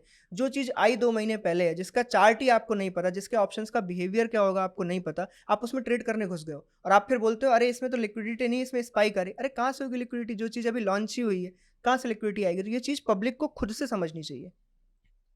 चलिए, अब ये बहुत टेक्निकल बातें हो गई। अब हम घूम के अपने टॉपिक पे आते हैं, पैसा। ठीक है। तो कौन-कौन सी स्ट्रैटेजी आप करते हैं जिसमें कि मैक्सिमम पैसा बनता है? ठीक है, मैं मतलब क्लियर ही बता देता हूँ। सिर्फ एक सिर्फ स्ट्रैटेजी का नाम, हमें उसकी एक्सप्लेनेशन नहीं ओके चाहिए। ठीक है, हाँ, वरना मैं बताने पे आऊँगा तो पता नहीं हाँ, वही कहाँ। मैं इसीलिए। ठीक है, मैं अमाउंट ऑफ परसेंटेज बताता हूँ कि कैसे हाँ, हम कैपिटल को डिवाइड करते हैं। जैसे डेल्टा न्यूट्रल मेरी एक बहुत ही फेवरेट स्ट्रेटजी है, but I am not saying कि डेल्टा न्यूट्रल मतलब कॉल पुट बेचा, फिर से मैनेज किया, फिर ये किया। मैंने उसमें थोड़े ट्विक्स किए हैं कि हम मार्केट के बिहेवियर के साथ चल सकें। मार्केट अब बहुत चेंज हो चुकी है, पहले जैसी नहीं है। जी। तो एक डेल्टा न्यूट्रल हो गया जिसमें ऑलमोस्ट मेरा 40% कैपिटल रहता है, रहता ही रहता है। फिर अगर मैंने डेल्टा न्यूट्रल करी, देखो कोरिलेशन अगर लोगों को समझ आता है तो मैं बताऊंगा। कोरिलेशन मतलब कि अगर मैंने डेल्टा न्यूट्रल चलाई है मतलब मैं वीगा नेगेटिव हूँ। तो अब मुझे धीरे से ना नॉन डायरेक्शनल कर ली मैंने, मुझे थोड़ा सा डायरेक्शनल भी ऐड करना पड़ेगा। डायरेक्शनल ऐड करने के बाद मुझे थोड़ा सा ऐसी भी चीज़ चाहिए होगी जो थोड़ा हाइब्रिड हो। हाइब्रिड मतलब जो डायरेक्शनल और नॉन डायरेक्शनल के बीच में चलती हो। तो मैंने लगभग 40% के आसपास डेल्टा न्यूट्रल में डिप्लॉय कर रखे हैं। मैंने एक स्ट्रेटजी बनाई है जो थोड़ी डायरेक्शनल फॉलो करती है। डायरेक्शनल फॉलो करने के लिए जरा सा टेक्निकल बताऊंगा कि डायरेक्शन कैसे मिलेगी। हमें मूवमेंट को कैप्चर करना होगा। तो जैसे मैं सिंपली कैसे करता हूँ कि अगर हम जोड़ी भाव को ले लें, अपने कॉल और पुट को ले लें, तो आप सिंपली कॉल और पुट के प्रीमियम को देख के पता लगा सकते हो कि मार्केट डायरेक्शनल हुई या नहीं हुई। सिंपल अगर मैं नॉर्मल बंदे को बताऊं तो आपको कुछ नहीं करना है। आप जाके ना एक नॉर्मल वीवैप लगाओ जोड़ी पे, जो भी एट द मनी चल रही है। अगर वो वीवैप के नीचे चल रही है तो आप तब तक डेल्टा न्यूट्रल या नॉन डायरेक्शनल बने रहो जब तक वो वीवैप के ऊपर नहीं जाती। इसका मतलब ये है कॉल पुट दोनों गिर रहे हैं, दोनों सेलिंग मोड में है, कोई बाइंग नहीं कर रहा है किसी तरफ में ना, ताबड़तोड़ मूव नहीं आया। इसका मतलब मार्केट भी साइडवेज है, आप डेल्टा न्यूट्रल में बने रह सकते हो। जैसे ही मेरा ये सिग्नल बोलता है कि वीवैप के ऊपर गया, मैं डेल्टा न्यूट्रल कट मारता हूँ और एक 25% के कैपिटल से डायरेक्शनल ट्रेडिंग करता हूँ। तो बेसिकली हम मार्केट को फंसाने का ट्राई करते हैं। इन सब में एक चीज़ कॉमन है, खाली कॉमन ये है 1% का लॉस। तो अगर जो भी मैं कैपिटल साइज यूज कर रहा हूँ उसके 1% लॉस पे, चाहे मुझे अकेला डेल्टा न्यूट्रल पहुंचा दे, चाहे कंबाइंड पहुंचा दे, कैसे भी पहुंच जाऊं मैं, ट्रेडिंग बंद हो चुकी है आज के लिए। क्लियर। दोस्तों, मैं थोड़ा सा क्लियर कर देता हूँ जोड़ी भाव क्या होता है। जब हम कॉल और पुट, चाहे हम एट दी मनी बेचें, एट दी मनी से थोड़ा दूर बेचें, या इतना दूर बेचें, या ऐसे बेचें, जोड़ी भाव का मतलब है, जैसे कि स्ट्रेडल की बात करें तो मान लीजिए 250 रुपये की कॉल, 250 की पुट है, तो वो स्ट्रेडल है। अब हमने 500 रुपये का ये जोड़ा बेचना है। अब 500 के जोड़े में, या मैं थोड़ा और ईज कर देता हूँ, 600 का जोड़ा बेचना है, यानी 300 और 300। तो 310 की कॉल और 290 की भी पुट जो है वो भी 600 का जोड़ी कहलाएगी। वाइजा वर्सा भी जोड़ी कहलाएगी। 20 रुपये कॉल बढ़ जाए और 20 रुपये पुट गिर जाए, वो भी जोड़ी कहलाएगी। लेकिन जब बहुत ज़्यादा एक तरफ की डायरेक्शन मूव आएगी तो ये 600 से बढ़कर 620, 630, 640 होने लगेगी। तो इन्हें पता लग जाएगा कि मूव आ गई, क्योंकि वो वीवैप को ऊपर जाएगा, ये वहाँ से निकल जाएंगे। तो जोड़ी भाव का जो है कुछ चार्ट्स हैं जो जोड़ी भाव देते हैं, आपके एल्गो रूम में है? एल्गोरिथम में अभी नहीं, मैंने उसके लिए अलग से प्रोडक्ट बनाया है। अच्छा। अभी उसका लॉन्च नहीं हुआ है, मैं तो पर्सनली अभी यूज कर रहा हूँ। जो मैं जहाँ देखता हूँ वो आई चार्ट है, वो पेड सॉफ्टवेयर है। आप कहाँ देखते हो? आपका मैंने कोई, खुद बना रखा है। आपने अपना बना रखा है? तो अभी तो दोस्तों फिर आई चार्ट पे देखना पड़ेगा, वो पेड है। हालांकि मैं किसी को प्रमोट नहीं करता, ना मैं किसी का नाम लेता हूँ, लेकिन ये फैसिलिटी जो मैं यूज़ कर रहा हूँ अभी सिर्फ वही है। तो आप लोग चाहें तो कर सकते हैं, नहीं तो मेरी तरफ से कोई रिकमेंडेशन नहीं है या कोई प्रमोशन नहीं है। तो रियांश भाई, कितनी कैपिटल से अभी ट्रेड करते हैं? अभी मैं लगभग 8 करोड़ के आसपास से कर रहा हूँ। ठीक है। ठीक है, और और मैं 8 करोड़ में हर महीने जो है आपका रिटर्न कितना रहता है? देखो मैं क्वार्टरली देखता हूँ। मैं ईयरली नहीं बोलूँगा कि मैं ईयरली देख रहा हूँ कि 20% 25% है। मैं क्वार्टरली देखता हूँ कि अगर क्वार्टरली मेरे पास ना कुछ करते हुए 10% के आसपास है, तो I am more than happy. और अगर 10% नहीं भी आया है, तो एनुअल बेसिस पे आप अगर 25% के ऊपर हो, तो मुझे ऐसा लगता है आप बहुत अच्छी ट्रेडिंग कर रहे हो। तो बात घूम फिर के वहीं आ जाती है कि 1-1.5% महीने का निकल रहा करेक्ट। है, तो you are happy with that. After cutting all the expense, जो भी एक्सपेंसेस एंड चार्जेस आप दे रहे हो, हाँ, अगर उसके बाद आपके पास ये 25% बचते हैं, तो इट्स मोर देन इनफ। और एक प्रॉब्लम है इस सब में कि पहले की ट्रेडिंग में मैं बता दूं कि अगर मैं अर्न भी करता था, तो बहुत सारे जो पैसे थे वो चार्जेस में चले जाते थे। इवन आप दिखेगा कि 3 महीने में आप लाख रुपए प्रॉफिट पे हो, लाख रुपए का आपने चार्ज दिया, आप जीरो पे खड़े हो तो अब आप उससे कैसे बचते हो चार्जेस से? एल्गो के थ्रू। पहले क्या होता था कि हम जब ट्रेड लेते हैं ना, ये हमारा एक्चुअली देखो, हम ह्यूमंस हैं, ह्यूमंस की एक प्रॉब्लम है साइकोलॉजी, हम पूरे टाइम कंट्रोल नहीं कर सकते। तो कई बार मैं आपको एक बजट का एग्जांपल देता हूँ। एक बजट था जिसमें मैं अच्छे कैपिटल से ट्रेड कर रहा था, और उस टाइम पे ऑलमोस्ट मैं 20 लाख के प्रॉफिट में था। एक्चुअली में मुझे निकल जाना चाहिए था, मैं अगर सच्चाई बताऊँ आपको, निकल जाना चाहिए था, बट पूरा दिन बाकी था, ऑलमोस्ट 3 3 साढ़े 3 घंटे बाकी थे, और मुझे लगा कि यार अभी तो पूरा टाइम बाकी है, अभी और थोड़ा सा गेन हो सकता है। और उसके बाद वो ऑलमोस्ट मैंने क्लोज किया -33 लैक्स में। वो ये मैं साइकोलॉजिकल लेवल बता रहा हूँ, इतने एक्सपीरियंस के बाद भी हम ये सारी गलतियाँ करते हैं। और वो गलती कैसे हुई कि मैंने 18 था, 18 में से मान लो 4-5 बुक किया, फिर चलने दिया। ट्रेड जब 18 से बिल्कुल नीचे को आने लगी, मैंने 15 पे भी नहीं काटा, 10 पे भी नहीं काटा, 8 पे भी नहीं काटा, फिर बिल्कुल जीरो आ गया। चलो अभी भी 3 घंटे बाकी है, ट्रेडिंग तो कर ही लेंगे। तो ये जो बिहेवियर है ना ह्यूमंस का, ये ले डूबता है हमेशा। अब मैं जीरो के बाद धीरे से -10, 15, 20 ऐसे करके -36 लाख पे मैंने काटा, और वो बुरा दिन था, मैं बता रहा हूँ। और मैंने रात भर, मतलब मेरा माइंड थोड़ा-सा दिन भर चलता है चार्ट को लेके, रात भर मैंने सोचा कि मैं ऐसी गलती कैसे कर सकता हूँ। और आपने फिर 36 भी नहीं, बल्कि मैं कहूँगी 20 प्लस 36 का लॉस करेक्ट, लिया। तो अगर देखा 55 जाए लाख का लॉस। 55 55 लाख का का लॉस है लॉस लिया आपने। Within 1 day. आपने 55 लाख को ऐसे जाते हुए देखे, तो ये चीज़ लोग डेली बेसिस पे कर रहे हैं। जो हम बोल रहे हैं ना कि लॉस हो रहा है डायरेक्टली, और ये सारी चीज़ें, वो डेली बेसिस पे लोग कर रहे हैं, और इसी वजह से कैपिटल वाइप आउट होता जा रहा है। तो रिवेंज ट्रेडिंग से मैं कैसे बचा? मैंने चीज़ें एल्गो पे डाल दी, सेट कर दिया 1% लॉस है, इतनी-इतनी ट्रेड जानी है। मुझे ट्रेड की गिनती भी पता है कि मेरी इस ट्रेड से 36 ट्रेड जाएँगी, इस ट्रेड से मेरी 12 ट्रेड जाएँगी, इससे इतना है। मुझे टोटल ये भी पता है कि आज का चार्ज क्या होगा। तो एवरीथिंग एक्सपेंस को मैं कैलकुलेट कर सकता हूँ। 21 दिन की ट्रेडिंग में मेरा इतना खर्चा जाएगा, ये मैंने कमाया है, मेरे पास इक्वल बिल्कुल परफेक्ट अमाउंट है कि ये मेरा इन हैंड है, इन हैंड सैलरी की तरह। पब्लिक को पता ही नहीं है कि उनका इन हैंड क्या होगा, चार्जेस क्या होगा, वो ये सब जर्नल ही नहीं करते, वो लिखते ही नहीं है कहीं। तो ये चीज़ से मुझे मुझे लगता है कि डेटा साइंटिस्ट होने की वजह से मुझे वो हेल्प मिली। तो जो आपका पहला क्वेश्चन था कि वो हेल्प कैसे, वो इस तरीके से हो रही है, और ये सारी चीज़ें मुझे लगता है काम आती हैं। कई लोग लिख के करते हैं, मैं कंप्यूटर पे कर रहा हूँ।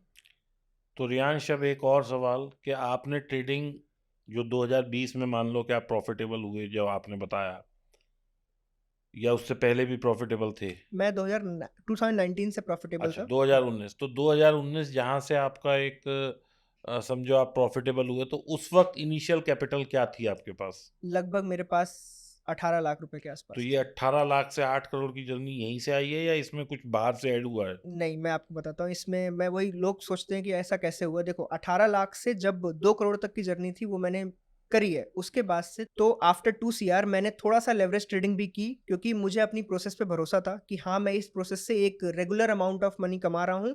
वो 1.5% ही था, 2% ही था, बट लेवरेज के बाद मैंने उस टाइम पे थोड़ा अच्छा प्रॉफिट एक्यूमुलेट करना स्टार्ट किया, तब जाके यहाँ तक पहुँचा हूँ।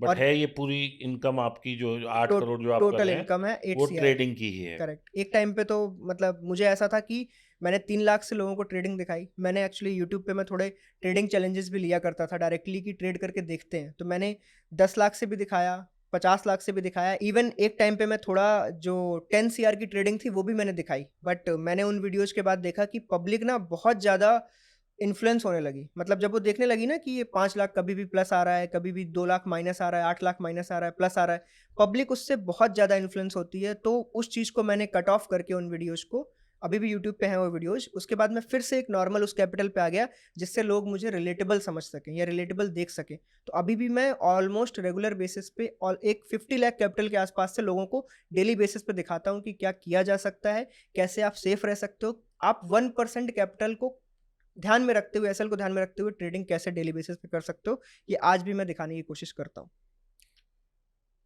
तो रियांश भाई, ये तो रहा हमारा सफ़र, जो हमने 18 लाख से 8 करोड़ तक का किया, जिसमें ठीक है बीच में आपको ये बेनिफिट मिल गया लेवरेज वाला, जो कि आजकल सब ब्रोकर की तरफ से बंद हो चुका है, क्योंकि अब लेवरेज नहीं मिलता है। तो कुछ ऐसी बातें जो हमारी ऑडियंस को बिल्कुल एकदम मतलब जिसे कहते हैं ना कि पत्थर की लकीर की तरह मान लेनी चाहिए। हालाँकि हम लोग बोलते रहते हैं, ऑडियंस आज सुनती है, आज रियलाइज़ करती है जिस वक़्त वो यूट्यूब के आगे बैठी है। कल सुबह जब ट्रेडिंग पे बैठेंगे पता नहीं फिर कोई नशा चढ़ जाता है कि वो फिर गलती कर लेते हैं। लेकिन फिर भी as a mentor, as a क्योंकि हम लोग एक थोड़ा-सा लोगों को एजुकेट करने का काम कर रहे हैं, थोड़ा-सा लोगों को सिखाने का काम कर रहे हैं, थोड़ा-सा हम चाहते हैं कि लोगों की लाइफ़ में फ़र्क आए, थोड़ा-सा कुछ आइडिया मिल जाए उन्हें। तो कुछ ऐसी 4 या 5 बातें जो पत्थर की लकीर की तरह लोग लिख लें और वो गलती ना करें, तो शायद उनकी ट्रेडिंग में या लॉस टू प्रॉफ़िट की जर्नी में या अभी जो लॉस ले रहे हैं वो प्रॉफ़िट में कन्वर्ट हो जाए, तो कुछ ऐसा परिवर्तन आ जाए, वो बताइए?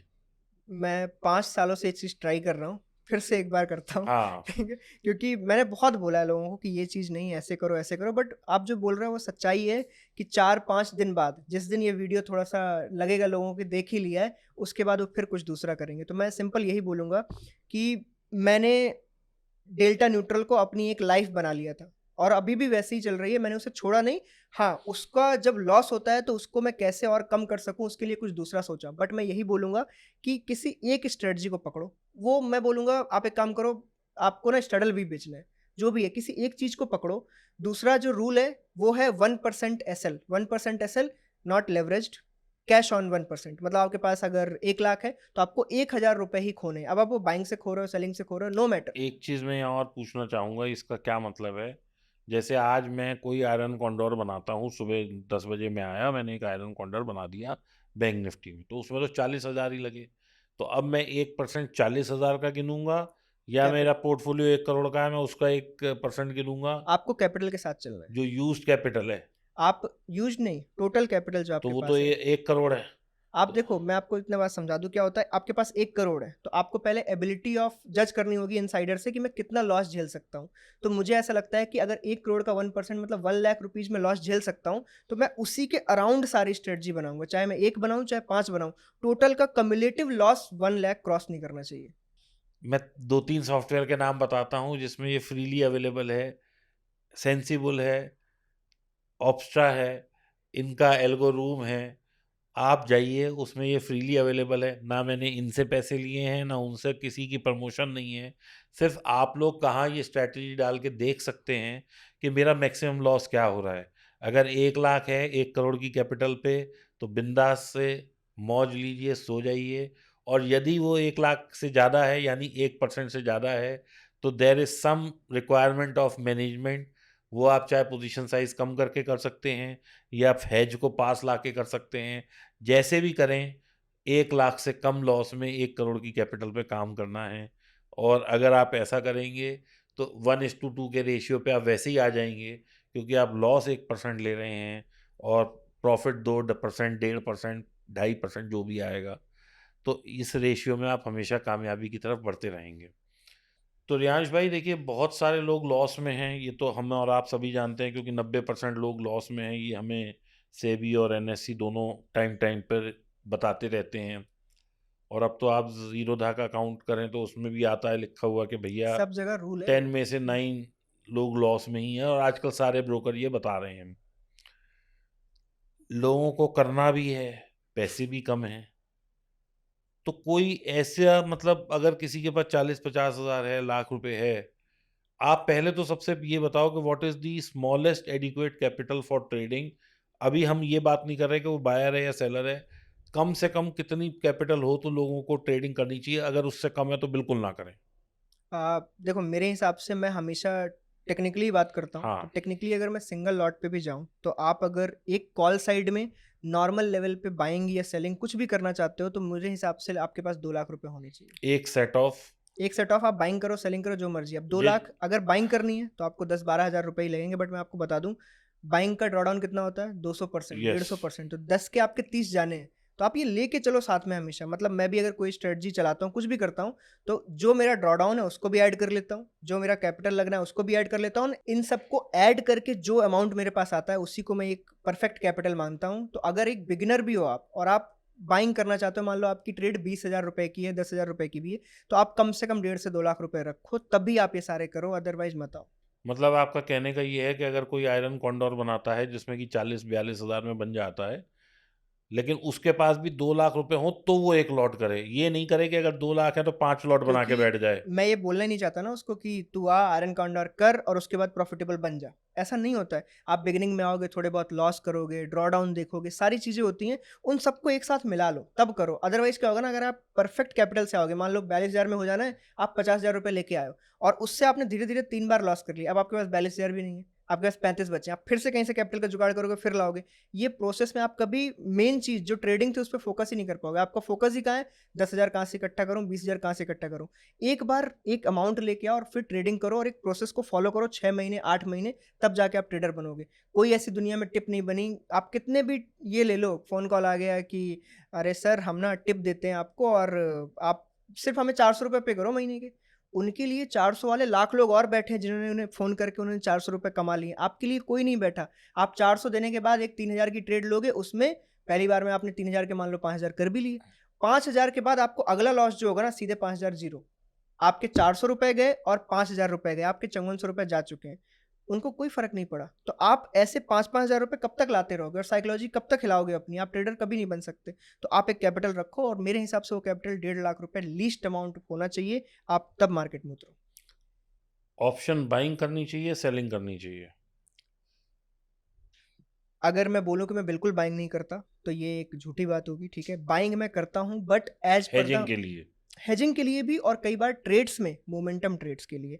अगर मैंने आपको अभी बताया था जोड़ी भाव वाला कॉन्सेप्ट, अगर मुझे जोड़ी भाव में कभी भी दिखता है कि फटाफट से जोड़ी भाव में ज़्यादा चेंजेस आ रहे हैं, तो मुझे कुछ नहीं करना, कॉल और पुट का चार्ट लगाऊंगा मैं और उसमें देखूंगा कि कौन भाग रहा है। अगर मुझे उसमें अच्छा रिस्क रिवॉर्ड मिल रहा है, अच्छा रिस्क रिवॉर्ड बाइंग में अगर मैं बता दूं, सिंपलेस्ट रिस्क रिवॉर्ड 1:3 होना चाहिए। 1:2 भी बाइंग में काम नहीं करेगा, क्योंकि टेक्निकली भी देखो आप 33% विन है आपकी, अगर 1:2 होगा तब भी आप हार जाओगे। तो 1:3 एक मिनिमम रिस्क रिवॉर्ड है अगर आप ऑप्शन बाइंग करना चाहते हो। अगर आप 1000 खो के 3000 कमा सकते हो और ऐसा कोई भी स्ट्रेटजी आप बना सकते हो, तो आप ट्रेड कर सकते हो। मैं एक स्ट्रेटजी शेयर भी कर सकता हूँ, जस्ट जवानी, अगर लोगों को इंटरेस्ट हो। अगर आप ऑप्शन बाइंग करना चाहते हो तो आप मॉर्निंग में 9:30 पे कोई भी कॉल और पुट पकड़ो, कोई भी, मैं ये नहीं बोल रहा स्ट्रैडल पकड़ो, कोई भी आउट ऑफ द मनी से कोई भी इक्वल डेल्टा के कॉल और पुट पकड़ो। उनके प्राइस उस टाइम पे देख लो कितना है। उस टाइम पे मान लो फॉर एग्जांपल वो 100 रुपए के हैं, तो आपको उनमें मोमेंटम चेक करना है। अगर वो दोनों गिर रहे हैं, आपको बाइंग की ट्रेड नहीं लेनी। जैसे ही कोई 100 से 115 जाए, मतलब बेसिकली 15% का गेन जाए, आपको समझ आ जाएगा उसमें मोमेंटम आ चुका है। आपको उसमें ट्रेड लेनी है, नॉर्मल सा 8 से 10 रुपए का एसएल रखना है और 30 रुपए का टारगेट रखना है। इस चीज़ को डेली बेसिस में करके देखो। अगर बैक टेस्टिंग प्लेटफॉर्म जैसे मेरे एल्गोरिथम्स में भी है, अगर आप इस चीज़ को टेस्ट करके देखोगे, ये एक प्रॉफिटेबल है। इसमें एक ही चीज़ की कमी होगी, ड्रॉ डाउन। इसमें आपको 10,000 रुपए लगेंगे अगर आप एक लॉट करना चाहते हो। ड्रॉ डाउन इसका होता है लगभग 22,000 रुपए। तो अगर मैं अब बोलूँ कैपिटल क्या चाहिए, तो 10 ट्रेड करने के लिए, 22 आपका ड्रॉ डाउन और 10-20 हज़ार ऊपर, मतलब 50,000 रुपए हों, तब आप इस चीज़ को ट्राई करके भी देख सकते हैं एक लॉट्स। क्या एल्गोरिथम में इस तरह की टेस्टिंग पॉसिबल है? आराम से पॉसिबल। आराम से।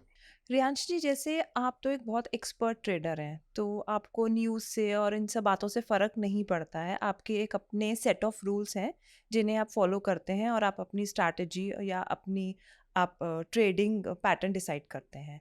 अब जैसे बहुत लोग ऐसे हैं जो टीवी देख के ट्रेड करते हैं। मान लीजिए टीवी में बताया कि आज ये स्टॉक या बैंक निफ्टी की मूवमेंट्स यहाँ-यहाँ रहेंगी या निफ्टी की यहाँ रहेंगी, तो वो लोग ट्रेड लेते हैं। होता क्या है कि थोड़े टाइम बाद अगर तो वो ट्रेड चल जाता है, तो हर जगह आपको रॉकेट्स नज़र आएँगे। जो ट्रेड नहीं चलते उनके बारे में बात भी नहीं होती है। तो आप टीवी को क्या देखते हैं? क्या वो एक रिवर्स इंडिकेटर है या लोगों को उसको फ़ॉलो करना चाहिए? देखो, अगर बंदा बिगिनिंग में आया होगा, तो वो सिंपल सी बात है, उसको कहीं से तो नॉलेज चाहिए।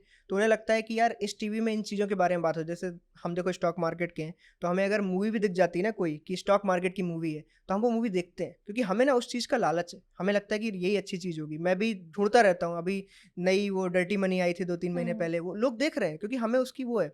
तो सिमिलरली लोग भी ढूँढते हैं कि कोई हमारी जैसी बातें करने वाला मिल जाए, तो सेम उन्हें टीवी पे दिख जाता है। बट अगर मैं बोलूँ तो टीवी पे या किसी भी जगह पे किसी चीज़ की अगर ज़्यादा बात हो रही है, तो आप सिंपल से समझिए कुछ तो गड़बड़ है। क्योंकि अगर लोग सब बाई बोलने लगे, पूरा देश ही बाई बोल रहा है, तो मैं वहाँ बैठ जाऊँगा, भाई सेल करो, ख़त्म करो। क्यों? क्योंकि यार ऐसा कैसे हो सकता है? पूरे देश को ही अगर पता है, सब बाई ही कर लेंगे, तो हमारा तो अभी 1 लाख पे होना चाहिए निफ्टी इस तरीके से। तो न्यूज़ चैनल में क्या है ना, आजकल देखो हर चीज़ मार्केटिंग पे चल रही है, तो मार्केटिंग पे। न्यूज़ चैनल पे सुबह-सुबह 8 बजे के आसपास आपको दिखेगा कि मुनाफ़े का सौदा, 20-20, 50-50 पता नहीं कैसे-कैसे शोज़ चलेंगे और उन सब में 2-4 लोग बैठे होंगे, अपना-अपना कोई एक स्टॉक बताएँगे, देखिए ये मैंने बताया ये 5% बढ़ गया, ये मैंने बताया ये 10% बढ़ गया, ये कल का सौदा था आज काटा है इतने परसेंट पे। लोग इससे ना उनको वो मिलता है कि यार हाँ यार, ये करके देखते हैं। बट अभी रिसेंट की आपको बात बताऊँगा कि जितने भी टीवी पे ये सेलिब्रिटीज़ बैठते हैं या एडिटर्स लोग बैठते हैं जो डायरेक्टली लोगों के साथ इंट्रोड्यूस होते हैं। बेसिकली कौन लोग हुए? जो ब्रॉडकास्ट करते हैं न्यूज़ को। ब्रॉडकास्ट का मतलब ये होता है कि आप बड़ी ऑडियंस के सामने जा रहे हो। तो ऐसे ही रिसेंटली अभी एक स्कैम आया था, सेबी ने अभी क्या आया था? Front running, correct. यस। तो अभी क्या हुआ था कि लाइक हेमंत घाई करके हेमंत एक गई थे, 17 उन्होंने एंकर करे थे, करेक्ट अलग-अलग जो एंकर्स पहले से खरीद लेते थे, फिर बोलते थे, तो लोग फँस जाते थे उसमें। करेक्ट वो क्या करते हैं सिंपली कि एक दिन पहले बाई कर लेते हैं और अगले दिन पूरी स्क्रिप्ट के साथ प्लान में आते हैं कि उन्हें कैसे-कैसे लोगों को लुभाना है कि सेम स्टॉक को बाई करें। ऑब्वियस सी बात है आप पहले सिंगल थे, आपने 1 करोड़ रुपए का बाई करके रख लिया। उसके बाद 50,000 लोगों के सामने आप बोल रहे हो कि ये मुझे अच्छा लग रहा है इसको बाई कर लो। 50,000 ना होके मान लो 10% जनता भी कन्वर्ट हुई, उन्होंने जस्ट फॉर ट्रायल बाई कर लिया। उस प्राइस वो 1 डेढ़ 2% बढ़ ही बढ़ जाएगा ही और जब वो जाएगा। बढ़ेगा तो बंदे ने जो कल बाई किया था उस प्राइस के ऊपर बुक कर लिया। आप यकीन नहीं मानोगे उन्होंने हेमंत घाई जी ने लगभग 100 ट्रेड्स ली थी ऐसी और बंदा तो देखो तेज ही था, तो उसने क्या किया अपनी वाइफ और जो मदर थी उनके नाम पे अकाउंट खुलवाए थे एंड देन उन्होंने ट्रेडिंग करी थी जिससे पकड़े ना जाएं। बट देखो सेबी के यहाँ क्या होता है कि जो भी ऐसे स्टॉक्स हुए जिनमें अभी ट्रेडिंग कम हो रही है बट इकट्ठा से ट्रेडिंग दिख जाए तो उन पे वॉच या नज़र रडार रखी जाती है। तो सेबी ने ये पाया था कि लगभग इन्होंने 3 करोड़ रुपए अर्न किए थे उस चीज़ से, उसको सीज किया था सेबी ने। रिसेंटली कुछ टाइम पहले भी कुछ और एंकर जैसे आपने यस, बोला 17 सबने लोग। एक ग्रुप बना के लगभग 9 करोड़ रुपए के आसपास ऐसे ही कमाए थे। ये सारा पैसा सीज कर लिया गया, तो ये बिल्कुल भी लीगल नहीं है और इस चीज़ को आप नहीं कर सकते। आप अपना जो पर्सनैलिटी इन्फ्लुएंसरशिप है इसका फ़ायदा नहीं उठा सकते। कोई भी फेमस बंदा हो वो ये नहीं बोल सकता कि जाके एयरटेल बाई कर लो, दिस इज़ नॉट अलाउड। पर टीवी वालों को ऐसा कोई नहीं बोल रहा है। टीवी पे तो रोज़ डेली 4 लोग आते हैं, कुछ ना कुछ बोल के चले जाते हैं। ये सब मीडिया को कैसे मिसलीडिंग कर सकते हैं बेसिकली? अब देखो, लोग तो देखो कुछ भी देख के खरीद रहे हैं। लोगों को हम आज बोल दें ये खरीदो, 100 में से 2 लेने तो खरीद ही लेंगे। तो वैसा वो चीज़ वहाँ पे चले आ रही है और मुझे नहीं पता कि उन लोगों के लिए रूल क्यों नहीं निकाला जा रहा है ऐसा कि आप बाय सेल का नाम नहीं ले सकते। तो बेसिकली वो लोग क्या करते हैं, मुँह से बाय सेल नहीं बोलते। उनकी स्क्रीन पे अप डाउन चल रहा होता है। देखो जुगाड़ इंडिया कुछ बट भी ढूँढ बात तो लेते एक ही हैं। हो गई वो। बात तो एक ही है, हाँ जी। बट उन्होंने बोला नहीं ना मुँह से, तो ये चीज़ है। बट क्या है इसके साथ आप ट्रेडिंग नहीं कर सकते। You can not be involved in that. जैसे आरएज के लिए या आईए होते हैं, इनके लिए भी रूल्स होते हैं कि अगर आप अपने किसी क्लाइंट को इन्वेस्टिंग एडवाइस दे रहे हो, आप सेम स्टॉक में 6 महीने से ट्रेडिंग नहीं होनी चाहिए। कई सारे रूल्स हैं। आपने 1 दिन पहले ही किया है, तो उन्होंने अपने में नहीं किया था, अपने मदर और जो वाइफ है उनके अकाउंट में किया था। तो बेसिकली रूल वाइज़ तो वो आउट हो गए उस चीज़ से। ऐसा ये वाला सीन है। बट आप देखोगे ऐसे स्कैम्स चलते रहते हैं। तो बेसिकली अगर मैं टीवी को बोलूँ तो मेरे लिए TV is a big no. मैं टीवी देख के ट्रेडिंग नहीं कर सकता क्योंकि टीवी में अगर जहाँ-जहाँ बाई-बाई दिखा मैंने वहाँ सेल, सेल, सेल करना है। वो उल्टा इंडिकेटर है। मैंने एक बजट पे ये मतलब मैं मतलब शेयर करता रहता हूँ चीज़ें, तो एक बजट में मैंने लाइव किया था ये चीज़। जैसे ही सीतारमण जी कुछ अच्छा बोलती थी मैं सेल मारता था। जैसे कुछ बुरा बोलती थी मैं बाई मारता था। क्यों? क्योंकि वो जो न्यूज़ चल रही है ना वो हमें कुछ 10 सेकंड हम बात ही सुनाई दे रहा है हमें, तो उस 10 सेकंड में सब हो जाता है। तो मैंने उस दिन भी उस चीज़ से प्रॉफ़िट ही कमाया था, जब भी लाइव में उल्टा चल रहा था वो। तो आपने उसे as a reverse indicator as use a किया। Reverse indicator use okay. किया। एक और चीज़ जो आजकल मैं भी महसूस कर रहा हूँ और बहुत लोगों के साथ हो रही है, शायद आपके साथ भी हो रही हो, क्योंकि हम लोग सोशल मीडिया पे एक्टिव हैं और हमारी एक फॉलोअर्स हैं और एक मतलब हम लोग को लोग सुनते हैं। अभी मैं खुद रील, मेरे पास भी एक बंदे का रील आई कि 400 रुपये दो, 1000 रुपये लो, 4000 दो, 15,000 लो, 4 घंटे में पैसा डबल, 40,000 के 2 लाख। क्या ये सच है? ऐसा कुछ होता है? मैं या देखो ऐसी कोई स्कीम बाज़ार में है जो मुझे नहीं पता? मैं देखो आपको जस्ट एक जनरल बात बताता हूँ, अभी का केस है रिसेंट का। तो क्या है कि 2 तरीके के स्कैम चल रहे हैं। एक स्कैम है कि हमने फ़ोन किया, क्लाइंट को कॉल किया, मतलब ये देखिए स्कैम है, पहले तो ये पहली पहली बात तो ये तो स्कैम है, स्कैम ठीक है। है। कॉल किया, सर हमारा ऐसा-ऐसा सर्विस है, आप इतना कीजिए, आपके पास क्या कैपिटल है सर? हमारे पास 5,000 रुपए। ठीक है सर, कोई दिक्कत नहीं है, 5,000 में ट्रेडिंग हो जाएगी। आप हमें सिर्फ 400 रुपए दें। 400 रुपए के बाद हम एक आपको ऐसी ट्रेड बताएंगे कि आपका 5,000 का कैपिटल 8,000 रुपए हो जाएगा। लालच, सिंपल, बंदे ने ट्रेड ली। बट ये बहुत ही बेसिक किस्म का स्कैम है। इसमें क्या है, सामने वाला बंदा आपसे पैसे मांग रहा है। एक अलग स्कैम चल रहा है जिसमें सामने वाला बंदा आपसे पैसे नहीं पैसे मांग ही मांग रहा है। पैसे नहीं अच्छा, मांगता। पैसे नहीं पैसे मांग नहीं रहा है। मांगता क्या वो। बोलेगा वो? आपके पास क्या-क्या कैपिटल है? हम आपके लिए ट्रेड करेंगे और जब आपको प्रॉफिट हो जाएगा, तब हम आपका उसका कुछ परसेंटेज ले लेंगे। आप हमें तभी देना जब आपको प्रॉफिट हो। बंदा सिक्योर, बंदे को लगता है यार ये तो भगवान का रूप है मेरे लिए। ऐसा ही रिसेंट में कभी स्कैम हुआ है, जस्ट रिसेंट में एक सीए था, सेलिब्रिटी सीए था और उसने क्या किया कि सीए के पास देखो बहुत बड़े-बड़े क्लाइंट्स होते हैं। तो उसने एक चीज़ देखी कि जो भी अमीर क्लाइंट्स उसके आस-पास थे, ज़्यादातर उसने क्या चुना कि जो थोड़े से बूढ़े हैं, जो थोड़ा ओल्ड एज है, जिनको ना स्टॉक मार्केट की नॉलेज नहीं है, पर उनके पास पैसे हैं और लोगों के पास होते हैं, कुछ के पास रिटायरमेंट के पैसे हैं। उसने बेसिकली अगर देखें वो सेलिब्रिटी सीए क्यों कहलाया? क्योंकि उसके पास कुछ बॉलीवुड सेलिब्रिटीज़ के भी पैसे थे और वो उनको मैनेज करता था। उनको उसने क्या प्रॉमिस किया कि मैं आपको 2% पर मंथ दूँगा। किसको फ्री के पैसे अच्छे नहीं लगते?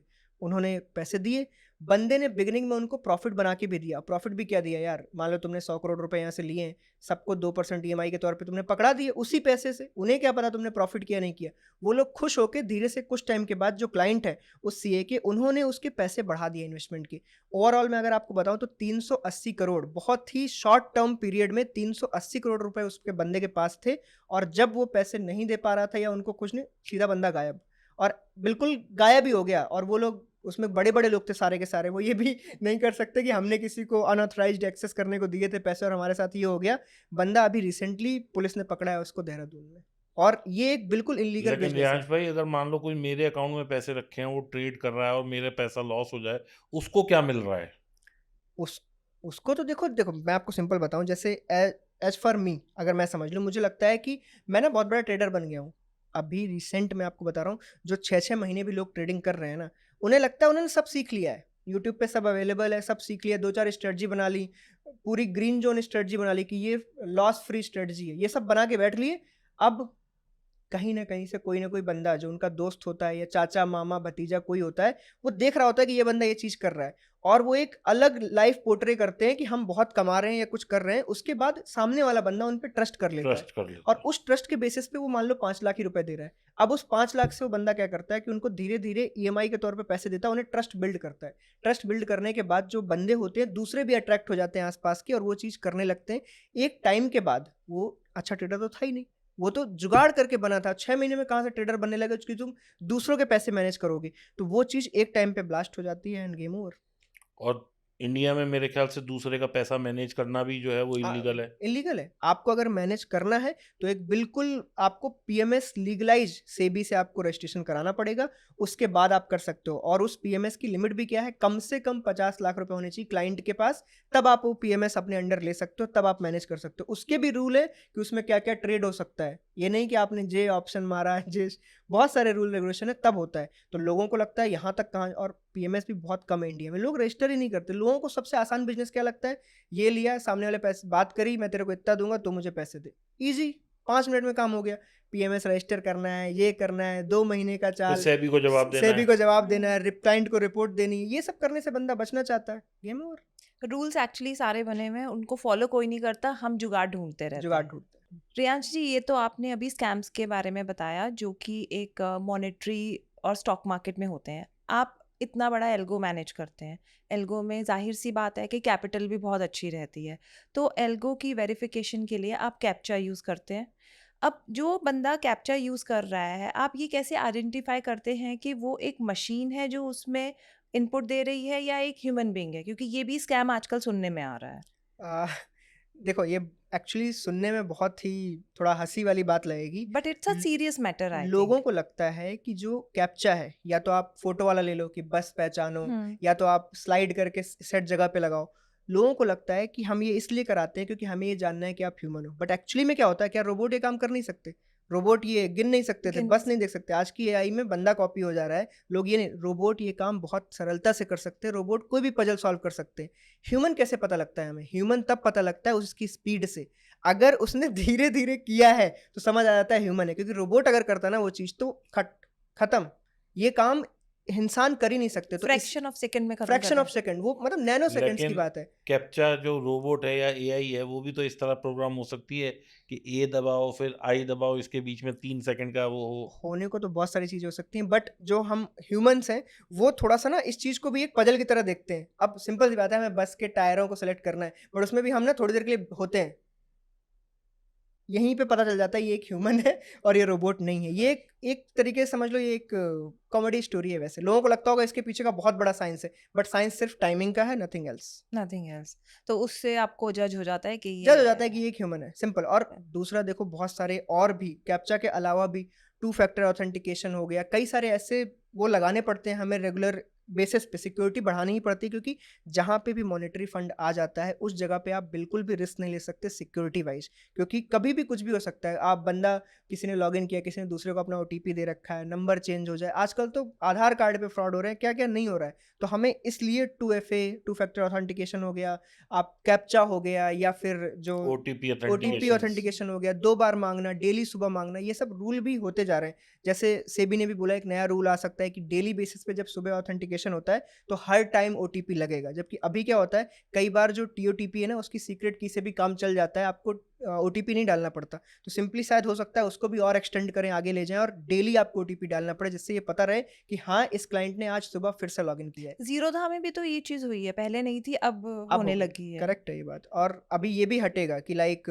जो अभी जैसे धन हो गया, कई सारे ब्रोकर्स में ऐसा होता है कि अगर आपने अभी लॉगिन किया तो उनका ऑथेंटिकेशन कोड बहुत टाइम तक एक्टिव रहता है। इसकी भी एक टाइमलाइन आ जाएगी कि आप मार्केट में 8 बजे से शाम 4 बजे तक आपका ऑथेंटिकेशन कोड ऑन रहेगा। ऑथेंटिकेशन कोड एक टेक्निकल लैंग्वेज में आपको बता दूं, ट्रेड्स आने और कटने का मतलब, ट्रेड्स डालने का जो एपीआई का कनेक्शन होता है वो 8 घंटे में कट हो जाया करेगा। फिर कोई कुछ नहीं कर पाएगा, ये चीज़ भी लाई जाएगी, वरना उस ऑथेंटिकेशन कोड से एक्चुअली में जो प्लेटफॉर्म्स होते हैं वो आपका सारा डेटा रीड कर सकते हैं, इवन योर एनालिटिक्स, सब कुछ रीड हो सकता है उस एपीआई से, अगर वो ओपन रही तो मे बी उसको कट किया जाएगा टाइमलाइन को। तो दोस्तों, बहुत मज़ेदार बातें हुई रियांश भाई से, बहुत इंसाइट्स मिले ऑप्शन के बारे में, ऑप्शन ग्रीक्स के बारे में, ट्रेड के बारे में, पैसे के बारे में, इनकी लाइफ के बारे में और इनकी अचीवमेंट्स के बारे में। तो मैं ये सोचता हूँ कि आप लोगों ने कुछ ना कुछ वैल्यू ज़रूर ऐड हुई होगी आपकी लाइफ में, कुछ ना कुछ ज़रूर सीखने को मिला होगा। एक पल का भी कोई चीज़ जो आप लोगों ने सीखी हो और जो इन्होंने बोली नहीं, जो मैं सीख पाया, 1% अगर हमें अपना लॉस लाना है, तो बगैर हेज के नहीं चलना है वो, और किसी तरीके से मुमकिन ही नहीं है। तो हेज चलिए, 1% लॉस के अंदर आइए, अगर क्वांटिटी ज़्यादा है तो उसको कम करिए और अपने रिस्क टू रिवार्ड को मैनेज करिए। कम कैपिटल 10, 20, 50 हज़ार से ट्रेड मत करिए, कम से कम 1.5-2 लाख हो तब ट्रेड करिए। You will become a better trader. इसी नोट के साथ धन्यवाद देते हैं रियांश भाई को कि वो यहाँ आए और अपना मूल्यवान समय दिया। हमारे से बहुत अच्छी बातें हुई इनकी, डीप टॉक्स हुई वाकई में। Thank you very much. Thank you Riyansh भाई। Thank you thank you, Riyansh. Thank you Deepak भाई।